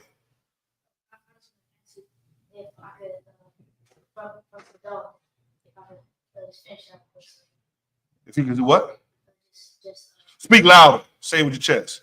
I was just asking if I could finish the thought thing quick, sir. Go ahead. They asked the little girl why was the black one bad. She said because it looked like her. Damn. She thinks she bad. It's crazy. Then guess what? Everybody want to be a bad bitch now. It's crazy work. All right, it says, in Crania A Egyptica, published in 1844, when you niggas were still picking cotton, Morton pointed out that both cranial and archaeological evidence showed that the Egyptians, listen good, were not Negroes. Ain't that a thing? Here we are thinking that we Egyptians. Right. So whenever you see a black man in America talking about, hey, King, I come from Kemetic. I'm Egyptian. We come from royalty. Just know, them niggas don't know what the fuck they talking about. They have no clue what the hell they saying. They just regurgitating something that Dr. Ben told them to do. Don't you know COINTELPRO back in the 30s hired Dr. Ben to go over to Egypt and then make them travel and back and forth with groups of people like Dr. Umar doing today? You thought that Dr. Umar was something new? Dr. Ben was first. Dr. Ben was a Jew, a dude that knew he was a Jew in America. When he was with COINTELPRO, it's a government subsidy, if you ain't know. It's an agency of government that they use to infiltrate the black community. That's how they toppled the Black Panthers. Go ahead. So you saying Dr. Umar ain't for black people? Hell no. Dr. Umar's an agent, man. Dr. Umar, and we know who he is. He know exactly who we are. You understand? If you start getting more and more acquainted with us, and you end up being around us a whole lot and step up and jumping these boots, you're going to find out Dr. Umar is a charlatan. Huh? That nigga been talking about a school for how long? For 15 years, he been talking about a school. Where is that? Meanwhile, Commander General Hunter that's the leader of the Isupk. Commander General Hunter been building schools since 1969. Right. Brother, I got the order to come here from Chicago 3 years ago. We in the school. Right. I ain't asked the community to give me no money to make the school. We just work our ass off, put our money together. Like we be telling you, niggas need to join together and do this. We just put our money together, worked our ass off, and built this school. This our building. We run this shit. So the white man can't just come in here and say what he's gonna do with it. We gonna whoop his ass and Jazzy Jeff his ass right on up out of here, and we don't own nothing. He can't turn back and say, well, we helped y'all build this. They never say that. Right. We built this ourselves. And that's what gives us total accountability and total leniency and total dictatorship in this motherfucker. White folks can't come in and say none of it. Go ahead. That 70 part sushi part, right? Yep. And what problem is Dr. Umar with people that are like that? He telling people that first of all, Pan-Africanism don't even make sense. Pan-Africanism is the idea that all African countries have one mind and that they all one race. Right. It's 50 plus races of so-called Africans in that continent. And they war against each other. They got all different type of tribal histories and languages, and they beefing with each other. And so the idea of Pan-Africanism is an illusion, first of all. Second of all, he trying to tell niggas that we originated in Africa, and that's not true. We came from Israel. I can show you that in history. Give me Babylon and Timbuktu. Somebody get that. I can show you in real historical book. In this book, I'm going to show you that white people know that we're not the same as Africans. Now, then I'm going to show you another book where, you read it. I'm going to show you where a very, very well-known and prestigious historian and archaeologist who was black wrote down in a book and got all of the sites to source it, that black people, where we actually came from before we went down into Africa. See, this is a history that we just don't have because you got stupid Negroes like, because listen, out of all the countries in Africa, we just had to be from Egypt. We ain't from none of the other ones, not the ones who put they face up the camel's ass. We ain't the one that be blowing in the cow's ass. We ain't the one that let the cow piss on our head though. We ain't the one that be eating dookie. Not the ones that be biting off the monkeys. That's not us, huh? We just have to be Egypt. The best ever. We got to be the best. No. Niggas picked something and said, oh, I'm from Kush. I'm from Egypt. I'm from Sudan. Nigga, you don't know where the hell you from because white people don't teach you where you from for real. You got to get a real education. And we done all of the work in history in the school. So we done already took the burden of trying to find where you come from. But don't you know we've been around since 1969? Please, nope. Go ahead. You got somebody like me that don't got technology books. That's the whole point. And that's what I'm telling you. Because Dr. Umar banking on you not knowing. Yeah. Which is why coming in here is so crucial. Because now you can come and get the knowledge. And Dr. Umar, he know me, he know all of us. I done even went to one of his little in Chicago. Me and brought 15 other brothers. We went in there and he was like, oh, we got the Isupk in here. You know what I'm saying? He highlighted us. We got the Isupk in here. This is Dr. Umar. We got the Isupk in here, man. I know them brothers, man. I'm cool with these brothers. I know Captain Zaryak. As a matter of fact, I was just on the phone with Captain Zaryak before I got on the stage. He was lying. That's a lie. He went on the phone with Captain Zaryak. You want to know how I know? Because right after the joint, I called Captain Zaryak. I said, hey, you was on the phone with Captain Umar. He was like, man, I ain't spoke to that nigga in 3 months. See what I'm saying? Niggas charlatans, bro. They lie. Go ahead. And you warm up. Mm-hmm. What's your outlook on paradigm? A sucker? I'm actually lying. I'm gonna tell you what, but let me go on ahead and topple this nigga Umar real quick. So Umar, he gives you the idea of Pan-Africanism, then tells you that you are African, call you African. Then he say he a descendant of Frederick Douglass. Don't you know Frederick Douglass is a white man? You didn't know that, did you? Because you are who your father is. First of all, according to the Bible says you are the seed of your father, not your mama. Frederick Douglass's father was a slave owner. He was a white man. So if you descend from Frederick Douglass, you by proxy saying that you're a white man. Louis Farrakhan is a white man. His father's white. You know that? Yeah, see what I'm saying? Like, they be good at hiding information from people, bro. Louis Farrakhan's father is a white man. Among Bar, pull it up. He's a white man. So why would we have a white man as a leader?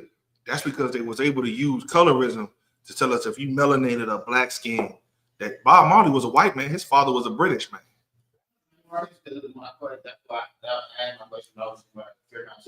It's like he talks so low to these white people, and I'm like, they gonna kill everybody. Being like they go like that. Come on, like, how does man ain't got his head blew off here when he talks to him? So I learned real connection where you just back connect or what the heck? And he's like, dude, like you just don't survive talking to me like you gotta believe me. Like, you gotta be about that life, or you gotta be. You can't even hide from them. The Lord got to be with you. Really, like you said, mobilize. The Lord either got to be with you or you got to be with the enemy. Yeah. The Lord with us. We don't make no treaties with him. We don't compromise. None of that. I'm telling you straight up. We ain't got no dealings with white people. Now we can do business with them because there ain't no law against doing business with them. But they ain't in our organization. Yes, right. But they definitely a part of here you go, Percival Clark. Look at the TV. That's Farrakhan's father. Yeah.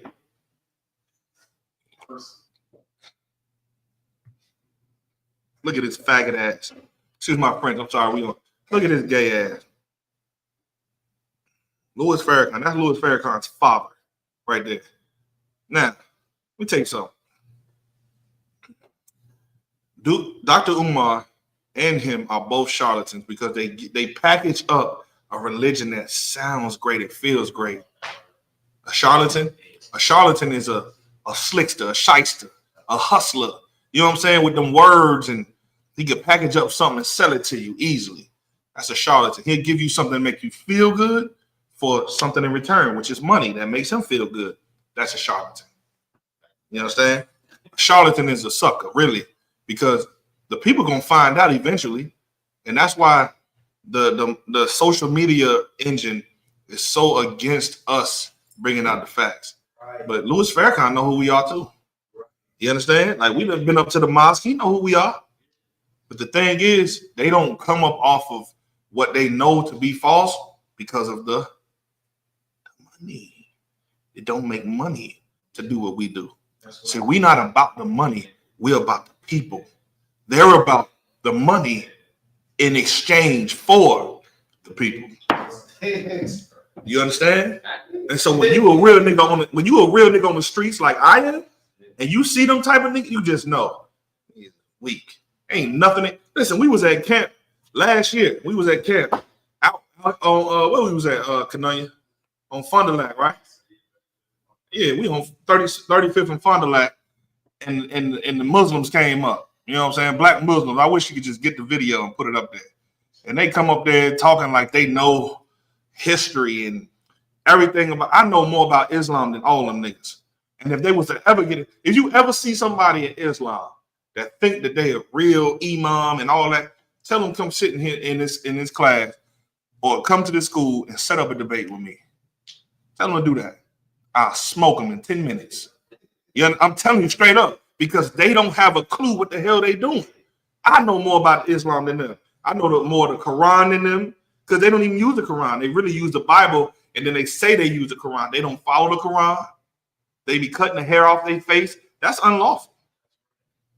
According to the Quran, you ain't supposed to be doing that. As a man, you supposed in the Bible, because they took the Bible and created the Quran from the Bible, which is why it looks so identical to the first 5 books of the Bible. In the law, a man ain't even supposed to shave his face. Huh? Not supposed to do that. But white people got us coming up off our manhood. You see what I'm saying? They got us chopping it off. The only reason they ain't got no beautiful long hair right now is because the Lord took it. Other than that, my hair was about as long as his, or longer, about 3 years ago. But once the Lord said, "That's it for you, brother," I just was like, "All right, fine." You know what I'm saying? But to make the long story short, not only is Louis Farrakhan wrong for the people, Dr. Umar wrong for the people, Martin Luther King was absolutely wrong for the people. And he created the model that they use today to do that.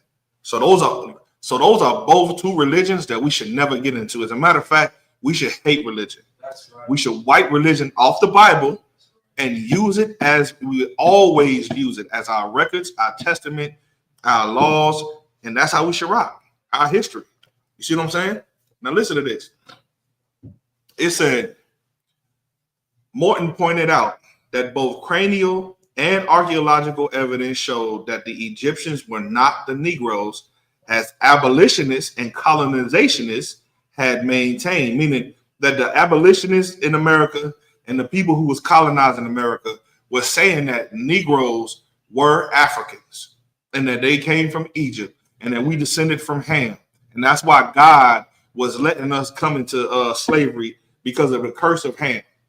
That's what white people were saying to justify their actions.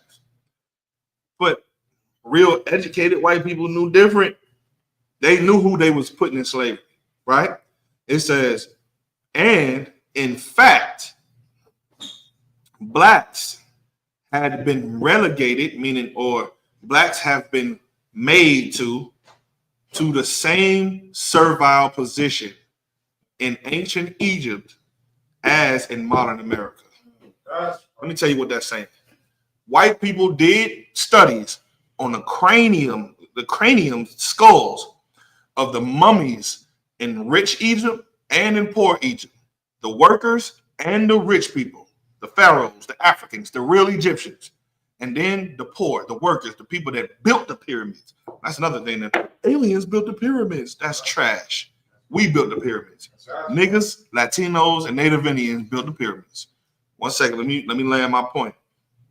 So now they knew, based off of studying the brain, that black people in America are the same black people or the same people that were in servile positions in ancient Egypt. So they compared our skulls with the pharaohs, and they compared our skulls with the workers or the servants in ancient Egypt. And you know what they found? We the same ones as the servants and not the fucking pharaohs. Which means we ain't Africans at all. That's right. Guess when they did this? In 1844. 1844. They already knew that we was the Israelites in 1844. Read what you got in Babylon and Timbuktu. It's the book of Babylon and Timbuktu, page 84. In the year 65 BC. Now, this is 5 years before Christ was born, right? So this is 65 BC, 5 years before Christ was born. Go ahead. The Roman army under General Pompey captured Jerusalem. They captured Jerusalem. Now, you remember, I don't know if you're familiar with the New Testament. When the New Testament takes place, Romans ruled over us. That's why the Romans put Jesus Christ to death. That's why they was saying that the money had Caesar's face on it. All of that. This is the Caesar's face who was on the money. Him, that spaceship. That's the Caesar. At first, he was a general. Then the Caesar had died that while he was at war. There was one Caesar who told him and his son to go to war against Palestine in the Middle East, to conquer the Middle East. At the same time, that one died. So then General Vespasian went back to Rome, and then other generals went back to Rome. He fought against them niggas. No, what I can't say niggas. He fought against them crackers or them devils to become the actual general and Caesar and emperor. He won. Go ahead. So, if I could, so basically, in a nutshell, they basically had a civil war over power. Yeah. So they had a civil war over power. Go ahead. So, never mind. I'll listen. Okay. So they had a civil war over power in 65 BC. And then Vespasian went and won power. His son is Titus. So Titus became the next military titan underneath his father. Once his father became the Caesar and the emperor, he sent Titus to go and make war against Jerusalem in 70 AD. In 70 AD, the people in Israel and in Jerusalem was us. This was before we ever even before we went anywhere. This is right after Jesus Christ was alive, right after he died. So what he about to read to you is actual history. This ain't in the Bible, which the Bible is actual history, but this is a source outside of the Bible to show you that the Bible is actually factual. So read it.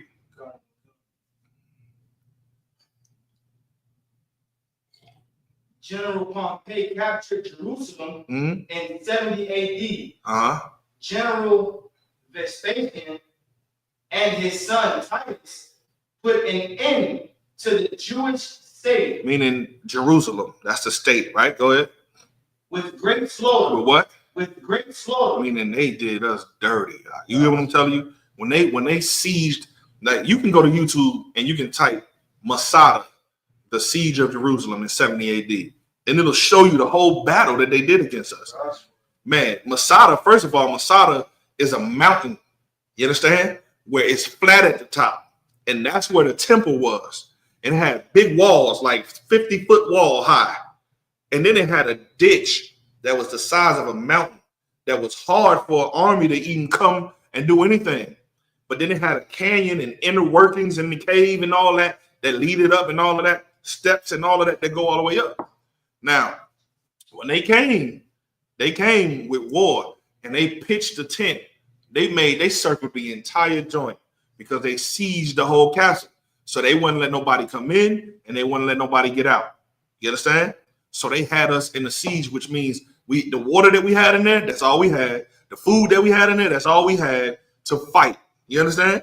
Now, what they did was so they can get higher to bring they ramparts or they siege ramps. They packed in, they filled in the whole entire mountain. The deficit in the mountain, they filled that in with nothing but they built themselves a ramp to be able to go up to the wall and put their ramps at so they can get into the castle. Man, we fought with them hand and nail, brother, hand and nail. This is niggas like us type niggas fighting against white people type niggas. You understand? Donald Trump type people. Now, read on. During the period of the military governance of Palestine, many outrages and atrocities were committed against the residue of the people during the period from Pompey to Julius. Now, Julius Caesar was the one whose face was on that money. Julius Caesar, I think it was Vespasian. I think his name was, I don't know. That history escapes me right now. Don't quote me, but I'm thinking that Julius was Vespasian. And that's whose face was on that money when Christ said, give unto Caesar what's Caesar's and give unto the Lord what's the Lord's. Go ahead. It's like, sir, so was the Caesar, is that just like a title? Or is that? Yeah, Caesar is a title. Okay, kind of. Yeah, for all kings. Just like in Babylon, Darius is a title. That's not a name. Darius is a title. So Artaxerxes is the name. Darius is the title. You see what I'm saying? Or Xerxes. Or what's the other cat name who ruled over Babylon? I don't even give a damn. Right. Oh, Nebuchadnezzar. Nebuchadnezzar, he He was a Darius or a title, just like you have a Caesar. So you got that like that. So yeah, for sure. Go ahead. It had been estimated that over 1 million Jews. Stop. In reality, it was more than 1 million Jews. Go ahead. Fled into Africa. Fled where? Into Africa. Now, if Jews is white people, why in the hell are they running down into Africa? Ain't they gonna be found? It'd be easy to find them. When we fled down into Africa, we dark skinned and the Africans are dark skinned. So we can mingle in with them, and it'll be hard for white people to find us, to give us the time, the tactical time that it takes to regroup, get everything back together, and then do our thing again and make war against these Romans again. Go ahead, read. Fleeing from Roman persecution. Like, you should run from being persecuted and oppressed by white people. Instead, we run with open arms. Jesus Christ, my Lord. So when we close our eyes and pray, you know what we see? White Jesus. I don't give a damn how much black people talking about something. Jesus is black. You don't even believe that. Because when you close your eyes and you go, Jesus, help me, Lord Jesus Christ, you see a white man, and you can't help him, because that's what you've been taught. Go ahead. Come. And slavery. Because we didn't want to be slaves, right? So we fled down from there. Now, some of us got captured by them. Some of us got captured, and we went into the gladiator pits. You know how in the movies they show you that the gladiators white people? That's not true. The gladiators was us. We was the niggas that was them gladiators. And them gladiators and all the people that did get captured are the ones who ended up becoming the nobility in Europe.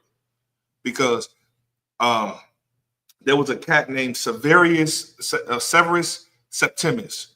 He was a nigga. And then there was another cat named Priscillius Niger. He was a nigga. They was both gladiators. Now, if you win in the gladiator pit over and over again, they give you a wooden sword. When you get the wooden sword, you can either go into their military or you can get your freedom. Well, they got their freedom and then went and fought as generals in the white Roman military. Well, when they did that, they became the highest in the military. So to become a general, that means you have to have leagues of men who are loyal to you and that will die for you. So then now you have power. That's just like being Elon Musk. Imagine Elon Musk, instead of his riches, being manpower, who can kill. And I'm talking about legionaries. When a legion is 1,000 men, right? If you was a general, you had at least 100 legions under your command. That's 100,000 men under your command. That's power, right? So then the emperor that general would be loyal to the emperor, and the emperor would give him, you know what I'm saying? But if you have frictions between the emperor and the general, then that's a problem, because now the emperor is now using his riches to try to influence and infiltrate people in his army to change and turn on a general and take his place that will be loyal to the Caesar. And then the general is keeping his army with him to go against the money in the Caesar. That's exactly what happened. So Septimius Severus and Priscillius Niger, they all went against Rome, and then they became the Roman emperors, and they became the Roman Caesars. So there's a time when you had the Roman Empire, which was white people that ran it. Then you have the Holy Roman Empire, which is when the holy people of God were in power. So Severus Septimius was a nigga who was from North Africa, but North Africa was a part of the Roman Empire. So he was a part of the Roman Empire. You can find it in Acts chapter 2. It'll tell you that men from the place where Severus Septimius was from was niggas. It was Israelites. He wasn't no African. He was a nigga. And then Priscillius Niger meaning black, he was an Israelite too. One of them ruled the eastern part of the Roman Empire, and the other one ruled the western part of the Roman Empire. The residue of that became the Byzantine Empire, and then all of that became the Scots and the Britons and the Pecks, all of that, all of them people from the Highlands and all of that from in Ireland, Scotland, and Britain. Those were all the residue of the niggas that went down into them. Even Norway, the Vikings is black. I got a book over there to show you that the Vikings was black. So when you looking at TV and you see a motherfucker like White and all that, what was the cat name on Vikings? Uhtred, all of them, and Ragnar, all of them was black men. Was not white people, bro. So they done whitewashed the entire existence and took your whole entire history and told you was a rhino foot eating African with a plate in your lip eating doo-doo sandwiches. When that's not you. You don't eat monkeys. Now, when we went down into Africa, we was there for over 1,000 years fighting with them. Eventually, they pushed us to the west side of Africa. When they pushed us to the west side of Africa, we founded a kingdom. You know what the kingdom's name was? Just guess what the kingdom's name was when they pushed us to the west coast of Africa and we settled. This is where white folks came and got us and put us in slavery at, right? The name of the place, guess what the name of the place was? Oh, no. Judah. What in the hell you got on the west coast of Africa a place called Judah? Because that's where we was. Go ahead.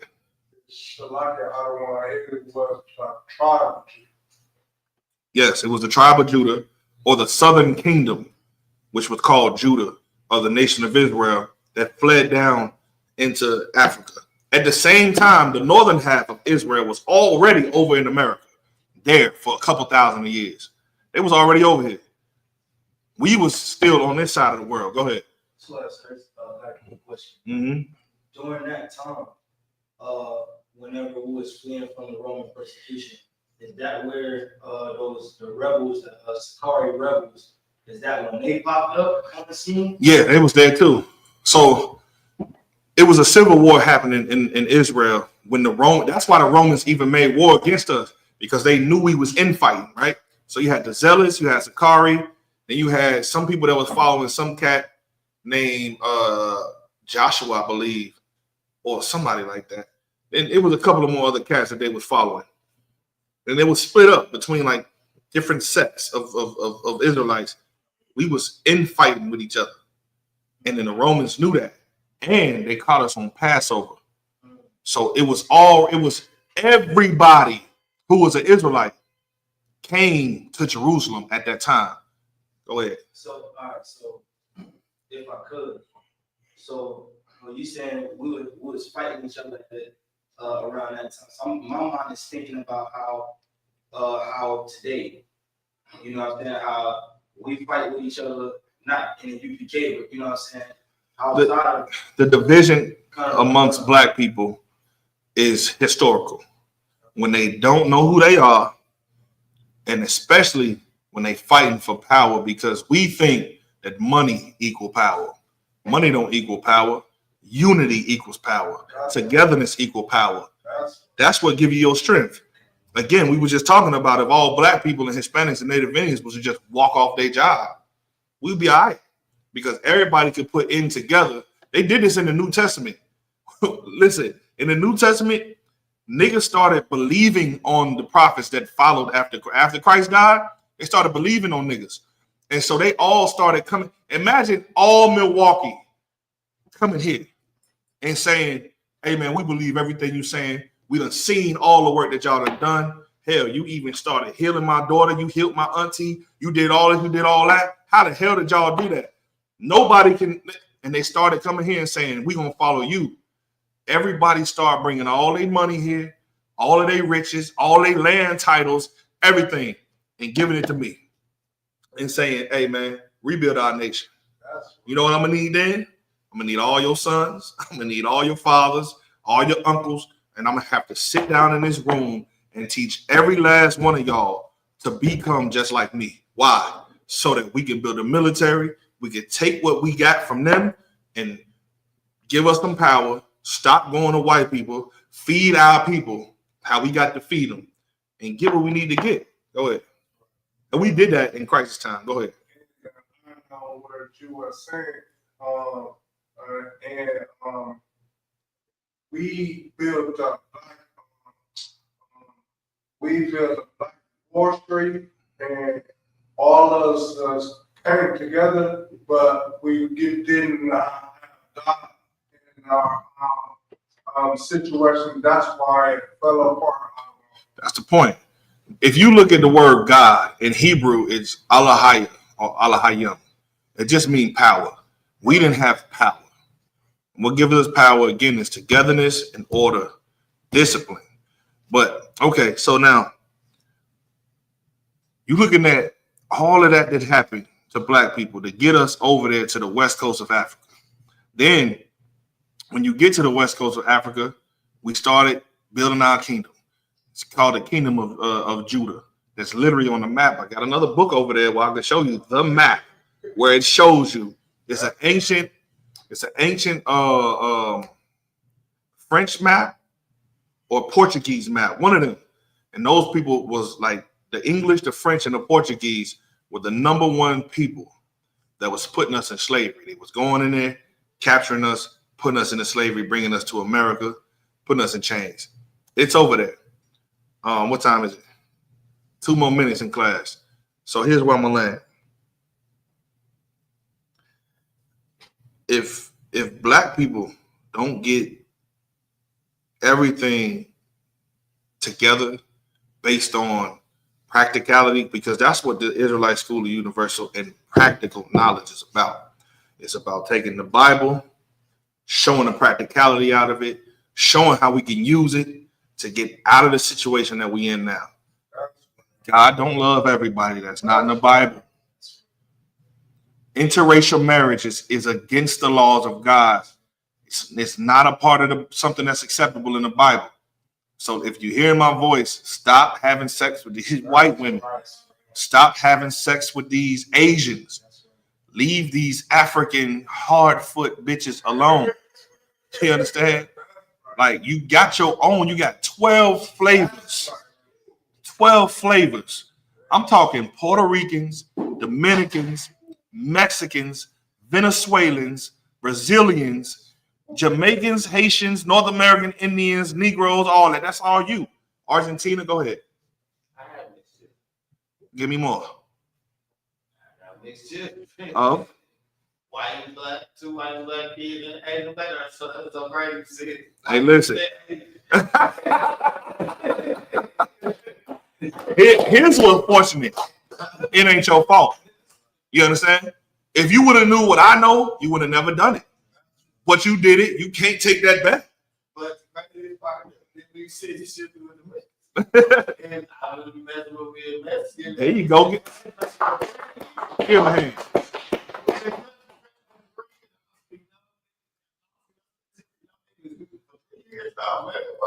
Hey, man, listen. Well, I'm gonna pray that the Lord give you some children with that one. Straight up. That's where you need to make the children with, but that don't negate your other kids because you are an Israelite. So again, if you take an apple seed, Remember I told you young lady I told Yeah. earlier? Yeah. I was telling her about the DNA from they get our DNA too. Uh-huh. And I told her about shit, the white man sleep with her. Guess what? Her baby still gonna be her because they can't up the man, our DNA, if you get her pregnant, her DNA, your DNA is in her. that's a fact. Yeah. So let me see if we're saying the right thing. If I got, But we don't do that. I'm sorry. But we don't. Well, when you say we, who you saying? Man. Man, yes. Yeah. Men. The seed come from the man. Yeah. So if I got a white woman, an Asian woman, African woman, but then I put my seed in all three of them, they just the soil. You understand? What's gonna come out of them is another me. You understand? Now, talking about the babies? No, the mom actually got your DNA now. Yeah, but no. Okay. Shit. Okay, yeah, but here's how that works. Every time a man ejaculates in a woman, his DNA or remnants of his DNA stays in her reproduction system. That's All right. But her DNA is hers. Yeah. and it's different from yours, but in her reproduction systems, then your DNA stays in her. So imagine a woman having over 1,000 sexual partners and over 1,000 men done busted in his best. Well, guess what? When she actually has a baby, that baby can not only have the DNA of the father, but it can also take traits from every other man that done busted it. So a woman is designed to have only one man. A man can have as many wives as God gives him. Here's the deal. Sex is marriage. Not a ring, not a piece of paper, none of that. So once you stick your rod in a woman, you bought her for life. Christ don't believe in divorce. He don't believe in it. Unless a woman go get with another man, you got to stay with her forever. Other than that, a man can have as many wives as he wants. And listen, I'm a living testament. You understand? You can do that. But nevertheless, here's the deal. If we don't take the practicality out of the Bible and learn something that we done lost for eons and millennia, then we going to always stay exactly where we at, because we going to think Islam is the way, Christianity is the way, all these other false ideas. If we don't all come back together under one God, one understanding, one belief, one teaching, one Lord, then guess what? And one banner, we not going to get up out of here. It's just not going to happen. Every other race knows how to stick to their own. Race wars is coming. If you can smell it in the air, they absolutely coming. And we are not equipped. As a nation, we not equipped. And all of that, interracial marriage, and I love who I love and all that, that's going to go out the window. Because if you messing with a white woman, then guess what? When that time happens, there's going to be a separation, a racial line. You think that, I married your daughter. They don't give a damn about that. Cross that line, they're going to do you. And that's vice versa. Because men like me going to run it. And if anybody white come over here, you just hung. You good and hung. You understand? We ain't got no time for it. They ain't got no choice. That's a fact.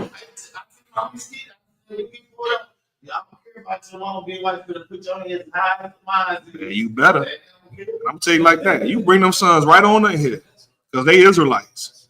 Because you're an Israelite by blood. Again, being an Israelite is not a religion. It's not a gang. It's not a movement. It's none of that. This is your bloodline. It's your identifying factor. You see what I'm saying? The same way white people calling them Jews, they don't call that a religion. They call that a people. Here's the deal. When you say you're an Israelite, then you're in a group. You're in a cult. No, you are the actual Jews. Take your identity back and run the planet. With that, I have to class over the priest and officer, Lacombe.